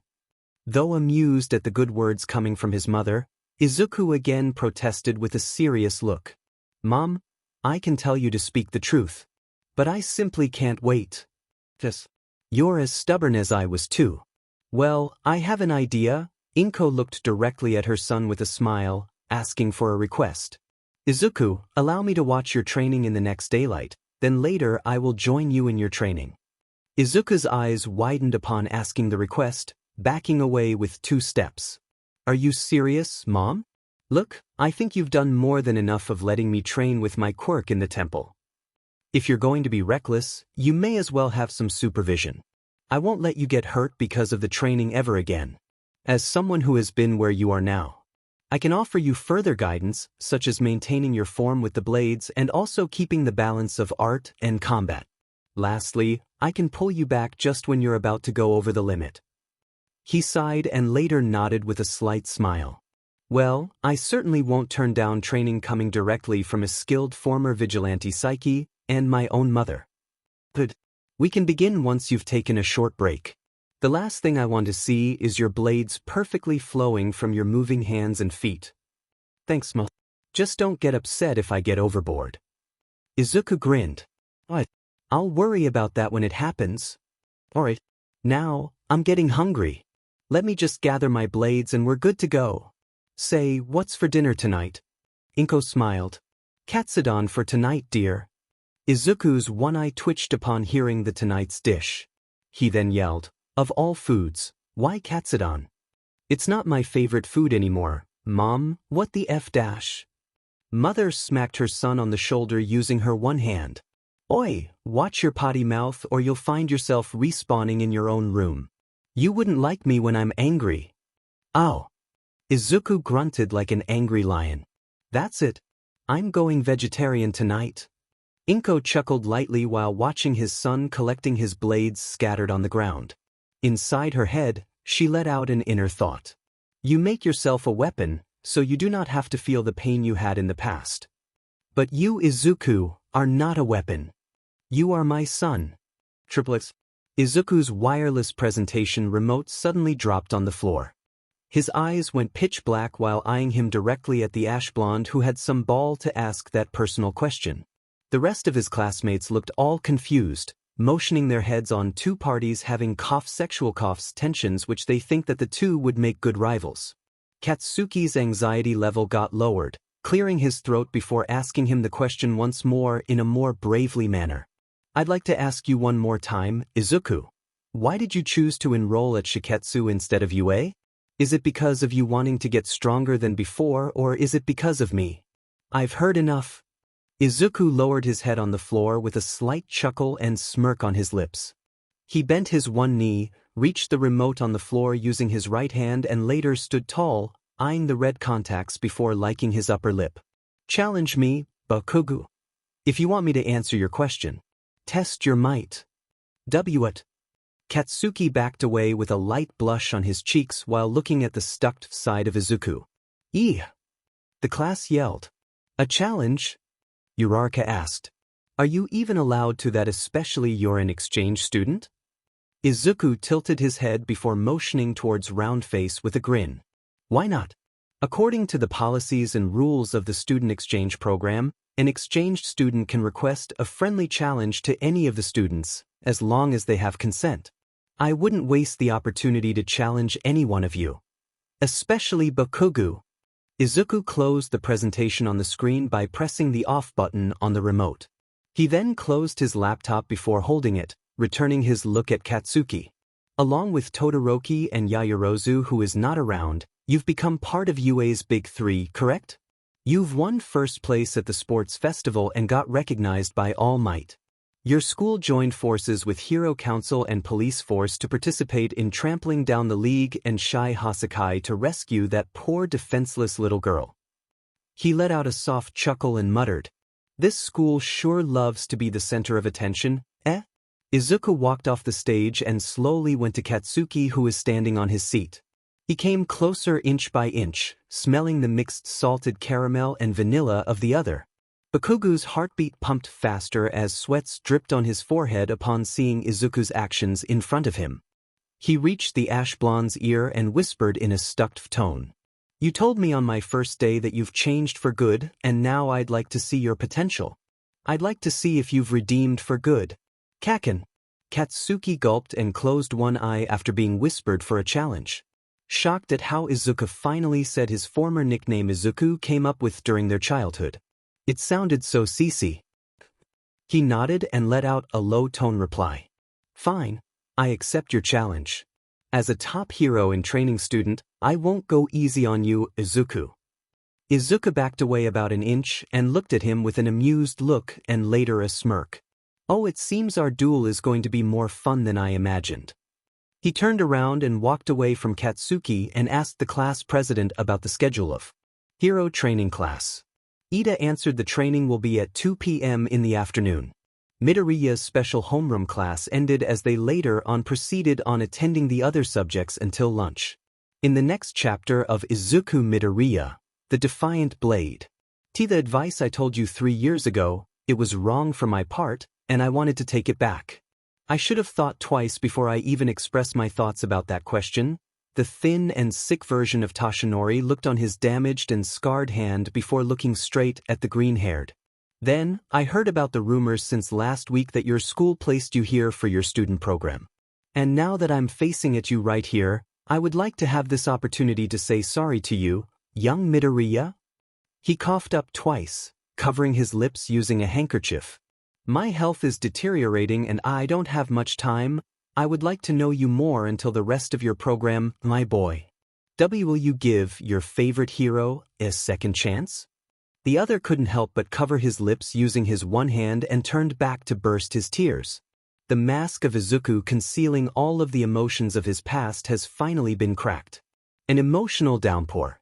A mortal reminder that forgiveness does not change the past, but it does enlarge the future and may affect the people around him. He couldn't stand to look at the former hero because of his declining condition, bowed down his knees and cried silently, shaking his head. He wanted to forgive everyone, but the pain is still there like thorns stuck inside his strangled heart. Supreme display of talents. Alone inside the boys' locker room, the ash-blonde Katsuki was sitting on the wooden bench facing at the silver metal lockers with a body towel wrapped around his waist as half of his body is topless, revealing his visible bulge and buffed chesticles, biceps down to his abdominal muscles with a few marks and scratches located on front and back part of his body, showing that he really worked hard to reach his own potential, as well as the redemption he wanted. With this battle training, he will show his former childhood friend that he's no longer that a-hole and foul-mouthed JRK in the middle school because he believes that a broken relationship can still be reforged. His back bent downwards and the tip of the elbows rested on his legs. Katsuki has been closing his eyes for a minute now with his calm expression, listening to a song with his earbuds on. He let out some soft whispers of the lyrics. As a child, you would wait and watch from far away. But you always knew that you'd be the one. That work while they all play. In youth you'd lay awake at night and scheme of all the things that you would change. But it was just a dream. Katsuki stood up and went to his opened locker where his hero costume, grenade-looking gauntlets, and boots placed. They were all cleaned, washed, and polished from the support department. One at the time he wore his garments followed by his boots and other equipment. While dressing up to prepare for his duel with Izuku, he sang the chorus of his most played song. Here we are, don't turn away now. We are the warriors that built this town. Here we are, don't turn away now. We are the warriors that built this town. From dust. After a minute of fixing himself, facing in front of the small mirror located inside the locker door, he wore his mask around his eyes, jagged and black, tying around the back of his head before closing the locker, walking slowly towards the exit with a whisper. I didn't want a challenge, but since it's Izuku who wanted a duel then I will give my all, he said in a serious low tone. Meanwhile at the men's shower area, standing still in the running showers pouring from his head to his feet, Izuku motioned his right hand towards his necklace. An old bronze crest necklace he received from on the monks in Hirana. He bowed his head down and closed his eyes before starting his prayer, a ritual before the battle training. Glory to the thunder god of the thousand-pierced beast. Give me the resilience of your wilderness and the fury of your storm. He paused for 5 seconds and breathed deeply. Let out the air by exhaling and continued his chant. Praise the god of fire below the mountain, I ask for your wisdom, first builder and forge lord. Grant my blades your spiritual blessing that I will use in battle. Blessed the enlightened one. Give me the strength to endure what I must. Give me the courage to fight who I must. Give me the knowledge to see the truth. The green-haired finally opened his eyes and looked above the running shower pouring on his face. He then said his last prayer to his inner spirit. May the spirit guide me, protect me, and help me conquer this battle. After a quick shower and ritual, he felt like the spirits have given him the strength and support. His nervousness has faded away and seemed to be ready to challenge his childhood friend. With a towel wrapped around his waist, he exited the showers and proceeded to the lockers to equip them. Triplets. The 3A students decided to wear their training uniforms instead of hero costumes since they will be witnessing the duel between Bakugu and Midoriya at the PE training grounds. Unfortunately, This is the only available area as the other simulation training areas are occupied by the other hero and general education sections from the lower class. The students felt the cold winds touched by their bodies as they have expected today's weather will be chilly and soon another fall of snow will likely drop in the next few days. Since they are in 3A and their last year in UA, there is no need for a hero teacher to guide them as they have already knew and aware of their responsibilities as future pro heroes. Instead, the class president Ida is in charge of the hero training. While waiting for the two duelists to arrive, the blue-haired instructed his classmates to have sparring partners and test their hand-to-hand combat without activating their quirks. He included himself to join his classmates as he doesn't want to stand there and watch doing nothing.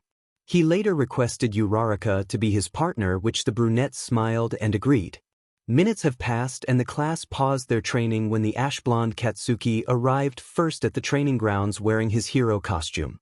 His squad mates naming Kirishima, Kaminari, Ashido, and Siro approached their friend and gave him a reassuring smile that their friend will win the battle. The red-haired placed a hand on Other's shoulder and let out his signature bright smile. We do not have much information about Midoriya Guy, but I think you'll manage to beat him without breaking a sweat. What do you mean, without breaking a sweat? The pink-haired overreacted. How would he be able to use his quirk without his sweat, you dummy? Oh, all right. Ijiro rubbed his temples with a soft chuckle. But he's the son of the former vigilantes Dragborn and Psyche, according to our teacher. Midoriya said he levitates and manipulates metal objects, and I think his quirk can be powerful. We still have no idea what he's capable of, Kaminari added. Agreed, Siro added with a question. And I want to add something, if he's one of the top hero-in-training students in Shiketsu High, then why we did not see him during the provisional hero license? Kirishima answered, my thoughts exactly when he first arrived in our school, that maybe he's on a special mission or something. Failed and took the remedial test? Who knows? Maybe we should ask him. Ask about what? He was interrupted when Izuku arrived behind them, and it seemed he was eavesdropping the conversation of the squad. The rest of the students witnessed the scene, some were eyeing Izuku's hero costume.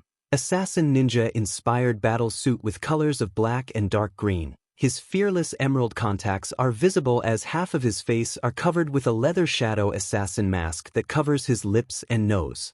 As his weapon, his array of blades appeared from his back, about 4 titanium blades on each side. Izuku glanced at the red-haired and answered the question. I was given a separate task for a manhunt. I was part of a mission where I participated to track down the perpetrator who hurt my classmate in Shiketsu. We found out the villain was part of the League. So I gained the license upon finishing the mission. What happened to the criminal then? Ida asked. Izuku smirked and let out a soft chuckle. Unfortunately, the villain did not make it in time. Shame, she could have been so useful alive. End of story. Though wanting to disclose everything, he doesn't want to waste his time storytelling, so he ended the conversation and walked away from the group. The Baku squad backed away and the rest of his classmates couldn't say a single word except for astonishment and awe upon seeing him with his costume on for the first time, thinking Izuku will be surging into the thick of hero operation, where he can pierce the shields and armors of his foes before cutting them down in a flurry of dancing blades. Katsuki observed at Izuku's costume before eyeing directly into his contacts and said with a normal tone, Nice costume you got, Nightblade. An edgy assassin outfit, huh? He grinned. Izuku eyed back with a stoic look. He looked up and down at the other's outfit and answered. Compliment is not necessary. Your flattering does not work on me, ground zero. He huffed and turned his head away like a denial tsundere. But it looks good on you, Izuku. He tried to comfort him but. One more word or I'll let you isekai my sharp blades. Izuku glanced with a glare and taunt. Katsuki backed away with a blush, hinting a slight SXL innuendo coming from the green-haired, resulting his squad turned their heads away and chuckled while Ida, Uraraka, and Todoroki looked at each other and blinked twice before saying, Reaction. Kirishima yelled at Bakugu, trying to resist his laughter. Remember to think first before you even speak, Bakubro. Use proper wording next time. He huffed and cursed himself, regretting what he said to Izuku. Damn it. The battle is about to commence as of the class president now acting as the hero trainer, telling about the rules of battle training. Physical combat is encouraged and using quirks is allowed, but he told the two that avoid using lethal quirk techniques or awaken power which could critically hurt them. Students all gathered at the side, looking forward to the fight as they have already bet their classmates which of them would win the duel. As Ida finished telling the rules, he joined alongside the spectators as the battle is about to commence. The ash blonde stood still, a few meters from the green-haired stared his contacts. He taunted, hinting some words from their past which he hasn't forgotten yet. It takes a cold heart to abandon our bonds, Izuku. Izuku spat and taunted back to him. His array of blades slowly circling around him, looking like his blades are wanting the opponent for a dance. A duel rather. My cold heart is the reason we are alive. Bakugu responded back and did his combat stance. His grenade-looking gauntlets pointed directly at Izuku. The mistakes I did in the past made me who I am today. Midoriya's circling blades stopped and formed an attack stance. The sharp tips of the blades are now pointed at the targeted opponent. But the pain you have caused to me is the reason I have this strength of letting go. As fast as the tempest. With his blades, Izuku dashed with his maximum speed, preparing his blades to surge towards his foe. He then let out his battle cry. Suffer as I have. Think you're the only one? Bakugo began shooting explosives towards the incoming target, trying to slow him down. This would be his last response before their grand duel. And thus, the battle has started showing their supreme display of talents. The time for talk is over. A dance of bombs and blades. They expect me to play fairly. We aren't even playing the same game. 2 years ago, before the recent events, a villain, wearing a schoolgirl outfit, but with a few gadgets and pieces such as piped black mask, the boxes of knives strapped around her thighs, and a blue utility belt around her waist with more little green boxes attached to it on either side. Now taken down as her knees bowed on the ground, bruises, cuts, and small lacerations are visible on parts of her body, and she coughed out a small amount of blood coming from her lips. Despite the coming defeat, she shakily stood up and wiped the blood from his lips using her wrist and smirked in front of her opponent. At first, she belittled him for what he's capable of, but now the tables have turned. She was dead wrong. So, it's just as they say. I never expected you to be easy, but you're even more than what I had in mind. And Nightblade, isn't it? Or should I say, Izuku Midoriya. The green-haired admitted he admired her spirit and will to fight despite being beaten up from the attacks he gave to her. At the same time annoyed, thinking that villain in front of him doesn't even know when to quit. Tips of his 8 array of blades pointed directly at her and answered in a calm manner. I do have an idea of who you are, assassin. Himiko Toga from the League, with the codename, The Deceiver. You're the one who hurt my classmate. Even before you go here to fight me, we've already known about your plans. Go back and tell them this is meaningless, like a lapdog you are. She let out a burst of laughter, covering her lips while holding her knife from her right hand. Meaningless? Aren't you the one with the meaningless work around your so-called hero community? She uncovered her lips and taunted with her sinister look. If you hadn't gotten in our way, we would have never even bothered with the likes of you. Not really satisfied upon the taunt he received from the villain. The plan of League asking for a confidential aid to Equilibrium, the secretive vigilante organization where her parents used to be part of, the group where they do not want to be the pawns in times of hero crisis or even where evil comes to spread terror. They only watch and act as they please. He is aware his parents left before he was even born, but why the villain came to ask him, of all people. He replied back, but in a louder tone. Your league is too reckless to involve the people for their agenda. Aren't you aware the monks and scholars working at the temple are not taking sides? Your league is merciless and oppressive. I can't let you sacrifice the innocent for your cause. The blonde girl insanely laughed, thinking the reply was tad bit ridiculous. Of course, you'll be the future pro-hero of this community. Or maybe soon you'll turn away to be a vigilante instead. A rogue assassin, just like your parents. Izuku gritted his teeth upon hearing his parents being mentioned by the villain. Don't you dare mention my parents. You have no right to dictate which path I will take. The Equilibrium watch over this community. She grinned and liked her bloodied lips with an answer. Go ahead. Watch all you want.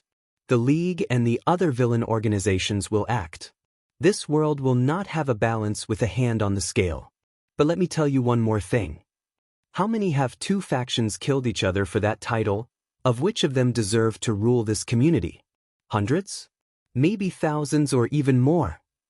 Izuku decided not to reply any more of her nonsense. He slowly shook his head and let out pity and shame at the disturbed villain who only want violence and harbor chaos just for fun and personal gain. While keeping his calm and quiet composure, the girl kept on blabbering, pointed her knife at him. What's with that look on your face? The expression of guilt? Don't make me laugh. You and all the BSers are just hypocrites and murderers, just the same as us. Where was your great sense of mercy when you were covering your fancy little blades with blood? She paused for a moment. Her left hand snaked down on her leg to grab her second knife and later posed her combat stance with her dual blades. Panting and feeling weak, she has no other choice but to give her all and eliminate her target with all her might. She then continued her final say and slowly walked towards him and later increased her movement speed. Weiss, maybe you already know, the peaceful community is long gone and all that's left is killers like us. And you better watch your back. Izuku stood his guard and posed his defensive stance with the blades that began circling around him. The blonde girl quickly dashed and attacked her target with lethal assault. Because I won't be the last. He was about to end her by commanding his blades to retaliate, but then was stopped when purple multiple orbs began to appear before him, and after a short delay, the orbs unleashed some powers to knock her away. The girl was blown up a great amount of damage, screaming in pain as the orbs have beaten her up until she knocked down on the ground unconscious. Blood from her head began to pool. A terrible defeat indeed. Izuku knew and was quite familiar with the quirk he saw and found out it was his mother who protected him from the attacks. His circling blades went back on normal crest form located behind his back. Inko ran up towards her son to give a tight, caring embrace and asked if her son was all right. Her son only gave a slow nod as the green-haired teen placed his one hand on other's hands to give a double gentle pat on the back to assure that he is well. 30 minutes after the incident, the ambulance and police force arrived at the scene. Izuku was treated at the back of the ambulance van, patching the wounds on his arms and face, and later interviewed by one of the investigators. When the media arrived, he requested them not to show his face on the television for privacy's sake. He felt relieved for one of the leagues of villains who hurt his classmate has finally defeated and got what she deserved, but at the same time, a little disturbed at those words she spat out from her lips. That power, control, and greed are the sources of all conflict and always will be, no matter which faction you are at. Triplets. The dogfight between the Redeemer and the other who seeks retribution have already started, and it's been 5 minutes since they clashed each other. The battle of top hero-in-training students of different schools have exchanged attacks. The dance of bombs and blades kept on appearing on the battlegrounds. Their classmates, well, couldn't able to say a single word at how amazed at what they are seeing now. They see them as great future heroes, and few of them hinted that they could make a pretty good team, despite their bad blood history. Some notable students of 3A such as Todoroki, Kirishima, Uraraka, and Ida looked astonished at Nightblade's great speed and agility, managing to dodge the explosion attacks from ground zeros. Later on, when the ash blonde backed away and aimed his grenade gauntlets at his target, he locked on and began shooting explosive shots at the green-haired, shouting his quirk technique. AP shot, explosive barrage. The blue-haired yelled at Izuku. Watch out for the barrage. They are dangerous if you don't evade his attacks. You could get some burns. He heard him and yelled back at the class president. I'm familiar with his technique. He used that quirk to harass me during middle school. But don't worry, I know what I'm doing. The barrage of explosives are about to hit him pretty quick. He commanded his blades to levitate and form a circle around him. He closed his eye for a moment, then after a 2-second delay, he opened his eyes with a serious glare and made a snake hand seal. His circling blades began to spin faster around him before the barrage bombarded him. With his defensive stance, he gained some damage reduction. Few students were surprised at the actions Izuku did. Before the explosions came right to him, he did not even back away nor move a single muscle to dodge. Now, they couldn't see anything but a thick cloud of black smoke around the battlegrounds. Seconds later, they never hear any reactions or a sound after the explosions Bakugo did. The red-haired Kirishima scratched his head and yelled at the two. Bakubro, Midoriya, are you guys still alive? We can ask our class president to stop the battle training. Ida yelled as well. You two have been sparring for 10 minutes now. I think it's time for you two to take a break and continue this next time. The class began worrying at the two and requested them to stop the training, but the heterochromatic-eyed teen raised his right hand and hushed everyone. W, I heard something. The brunette asked. W, what are you talking about? We didn't hear anything, Todoroki. Kaminari reacted. And no, I hear a sound of soft metal chimes on the battleground, but I can't see a thing. The black smoke and gush of wind have faded as the students later went shocked at the latest scene towards the two challengers. It revealed that Bakugu has now been surrounded and stuck by the barrage of blades, forming a very sharp cage. It is quite noticing that Izuku's blades have been doubled than before, considering he can control and manipulate metal as much as he wants. The ash blonde couldn't move because of the effect of Izuku's quirk. Small lines of cuts have formed on some parts of his body and also one on his face, which later a small amount of blood appeared and dripped. Katsuki thought to himself. He intentionally stood still to receive my explosion attacks by purpose. Then he used the smokescreen to make a large-scale assault against me. He didn't care about the damage I give to him just to use his assassin tricks. I've now realized how far he has become.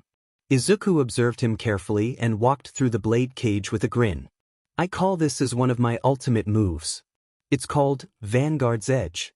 I once used this to my classmate and now a member of the Trinity Force. One more move of your single muscle will trigger my blades and they may probably slash around you. Katsuki replied in a low tone and chuckled a bit before looking down on the ground. Guess I have finally found the answer I've been craving for earlier, Izuku. The outcome was obvious. I'm glad you figured it out. Thank God I don't have to waste my time explaining everything to you. He was cut by the ash blonde. I think what you did in the past after the incident is the best. He looked straight into his eyes. You walked to your own path and now arrived in the same destination as we all did, to become a future pro-hero. You told me that I was only getting you in the way of yours dreams to be a hero. You were right and I let you do your own thing. And now after years of your proving yourself and knowing your worth in this world, I have finally acknowledged and recognized your true power, Izuku. Katsuki let out a sad smile as he placed his right hand on his chest. Izuku's grin faded and expressed confusion on his face. Even if we're not in good terms in real life, I hope we could team up together in the future for the sake of peace and justice. And serve the civilians with smiles on our faces. He looked up to him and smiled. Those last words he received from the ash blonde were familiar to him and sounded like all might. His heart began to beat fast, remembering the last time he met the former #1 hero. That one ridiculous advice he received after disclosing him that he had a premature quirk. All Might never support him until they parted ways. He admitted he was a huge fan, but after being told that he should pursue a more supportive career, his idolatry towards the hero suddenly shattered like glass. He decided not to continue the challenge. He turned and walked away, commanding his blades to return to its normal crest form.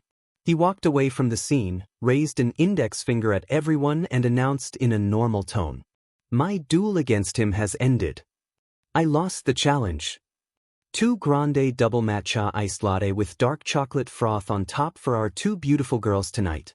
The jet black-haired Dobby wearing a black polo, brown cargo pants, black leather boots, and a green apron wrapped around his waist has called out his customers for their drinks, which later 2 schoolgirls from a nearby high school rushed at the serving area to receive their drinks.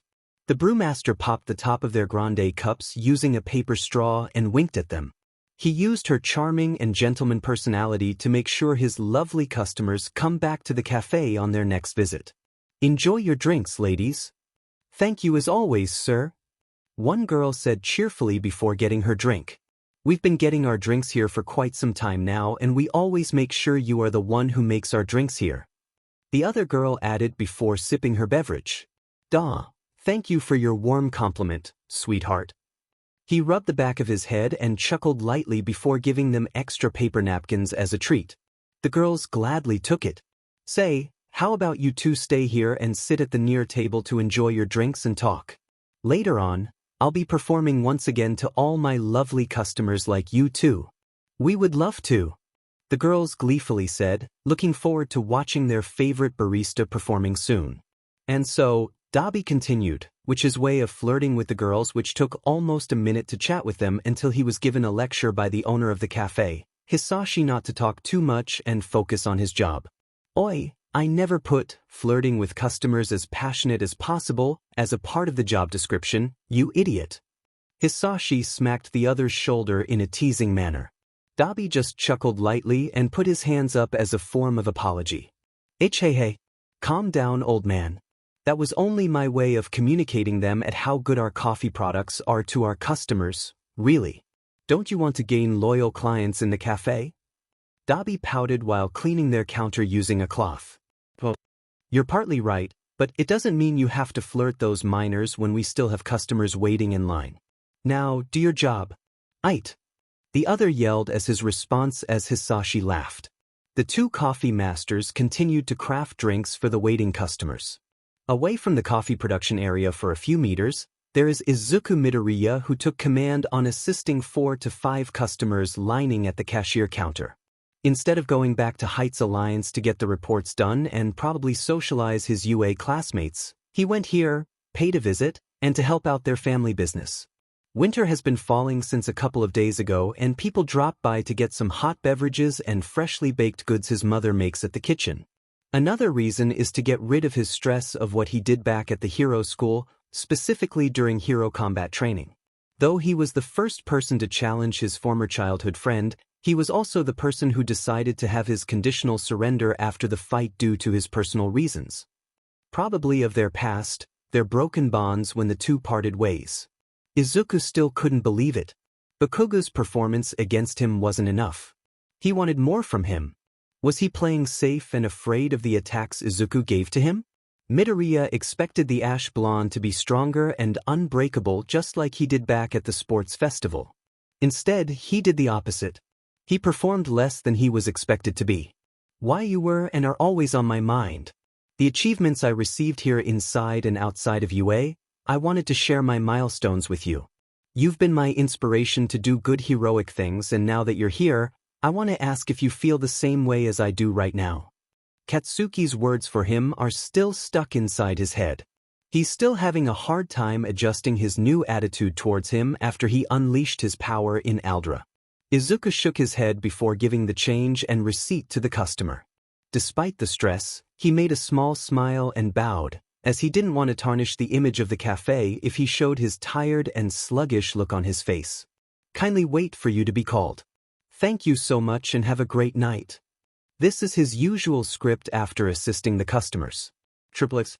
Time check, 7 p.m. Once the lines have cleared and customers' orders have served at the counter, Hisashi told his son to take a break at the nearby stool and watch their co-workers' special performance. The father sat beside him and didn't bother to ask, "How was you, my son?" He gave him a small cup of water with a small smile. The green-haired took a small sip and glanced at his father before looking away with a sigh. Nothing unusual. The other raised his eyebrow with confusion on his face. Huh. You really want to know what happened, Dad? I dared Katsuki for a face-off during our hero training. Yeah, it was fun and felt adrenaline rush, but at the end of the day, I lost the fight by choice. You lost to him by choice? Hisashi was still confused, trying to understand his son. He knew Izuku and Katsuki haven't kept in touch after more than 3 years and thought that the two have already reconciled, but it wasn't what he expected. Yeah. He laid his trump card. He laid the "I hope I could fight alongside you someday and be hero buddies" card. Izuku rolled his eyes and took another drink of his cup. I think there is nothing wrong with what he said. He was just looking forward to you to be partners in the future. What I don't understand is why you surrendered and left him hanging. The father said in a worried tone. He was playing safe and afraid to fight me because of who I am now. That's all I want to say, he sighed. Hisashi tried to comfort his son by placing his one hand on the other's shoulder and said, You know, Katsuki cares about you. Izuku cut him off. I don't.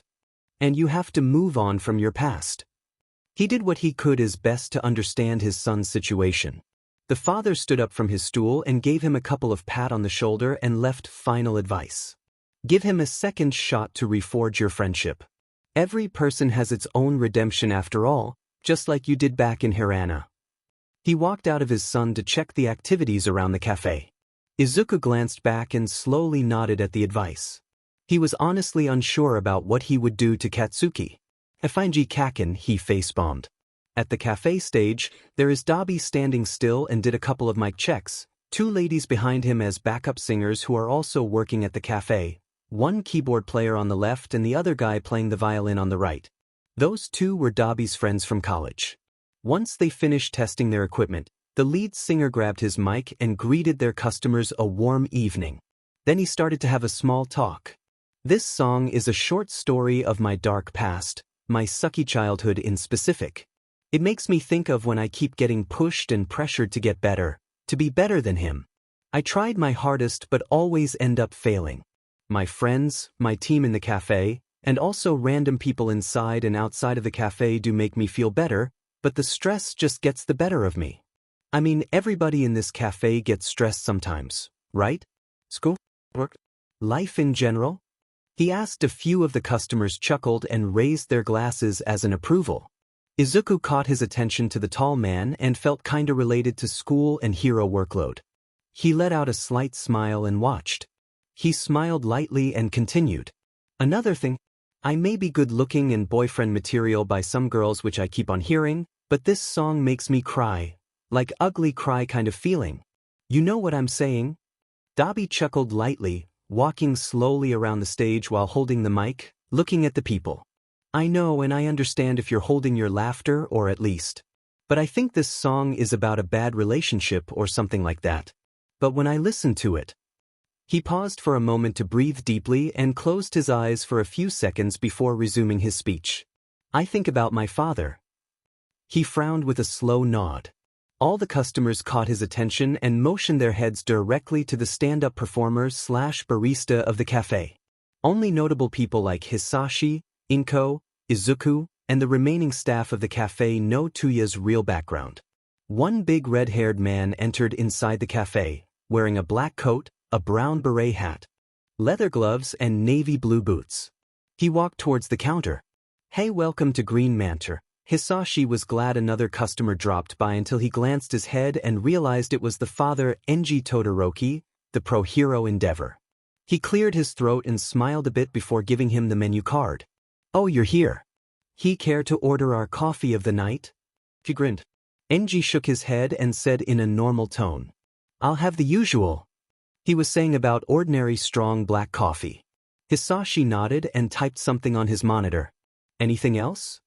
Nothing more. I also came here to check on Tuya. He gave him the exact amount. Hisashi cleared his throat upon hearing about what Enji said before giving him the receipt. You don't have to worry about your son. Inko and I did take good care of him and we still do. He's doing fine and working independently without you. It wasn't a surprise he didn't trigger. If he was, he would have to be faced by the owner of the cafe. Very well. While waiting for the coffee, he caught his attention and walked closer to the mini audience area, only to see his eldest son Tuya, who was about to perform. Tuya, he mumbled and showed his usual serious look on his face.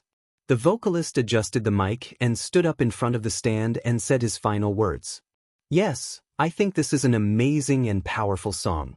This is dedicated to everyone who is still standing and walking tall despite the hurdles they faced and will expect more challenges. This is to those who are still fighting their own battles and demons inside their heads. Dobby slowly closed his eyes while holding the mic stand as the band started to play the opening intro using their instruments. Well, you almost had me fooled. Told me that I was nothing without you. Oh, and after everything you've done, I can thank you for how strong I have become. 'Cause you brought the flames and you put me through hell. I had to learn how to fight for myself. And we both know all the truth I could tell. I'll just say this as I wish you farewell. I hope you're somewhere praying. I hope your soul is changing. I hope you find your peace. Falling on your knees, praying. The vocalist paused a bit as the band continued to play the background music. He opened his contacts and looked at the small audience until he saw one familiar face who was standing behind the crowd. It was the father. Dad? Tuya thought to himself with a confused look. He'd never expected him to visit and watch his mini-performance. Because of this, his nervous level suddenly went up but tried to remain his composure. The red-haired made a serious look and did a slow nod of approval, a sign of telling him to keep on going, which the young adult continued to sing. I'm proud of who I am. No more monsters, I can breathe again. And you said that I was done.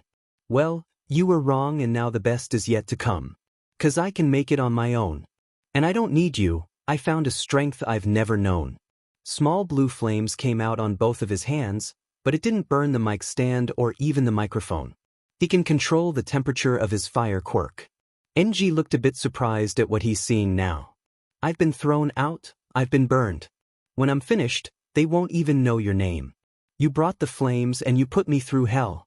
I had to learn how to fight for myself. And we both know all the truth I could tell. I'll just say this as I wish you farewell. He started to sing the chorus along with the backup singers as their voices synchronized. I hope you're somewhere praying. I hope your soul is changing. I hope you find your peace. Falling on your knees, praying. Oh, sometimes I pray for you at night. He raised his index finger upwards and lit a small fire on the tip. Oh, someday maybe you'll see the light. Oh, some say, in life you're gonna get what you give. But some things only God can forgive. The black-haired hit the note at the screaming part of the song, singing in C number 5 octave. The backup sings did the chorus and let the vocalist do his own part until he was done. I hope you're somewhere praying. I hope your soul is changing. He focused his contacts on the big red-haired man with his true emotions before saying the last remaining lyrics. I hope you find your peace. Falling on your knees, praying. The audience made loud applause and some cheers. Izuku clapped his hands with awe. He panted deeply with sweats dripping down to his face while looking into the other's serious eyes. NG slowly formed a small smile on his lips before walking out of the crowd with a wave on his left hand. A sign of his approval. He couldn't chain him for too long as his son has his freedom. He has found his happy. The black-haired couldn't help but tear up and sob in front of the crowd. Thank you, old man, he mumbled to himself.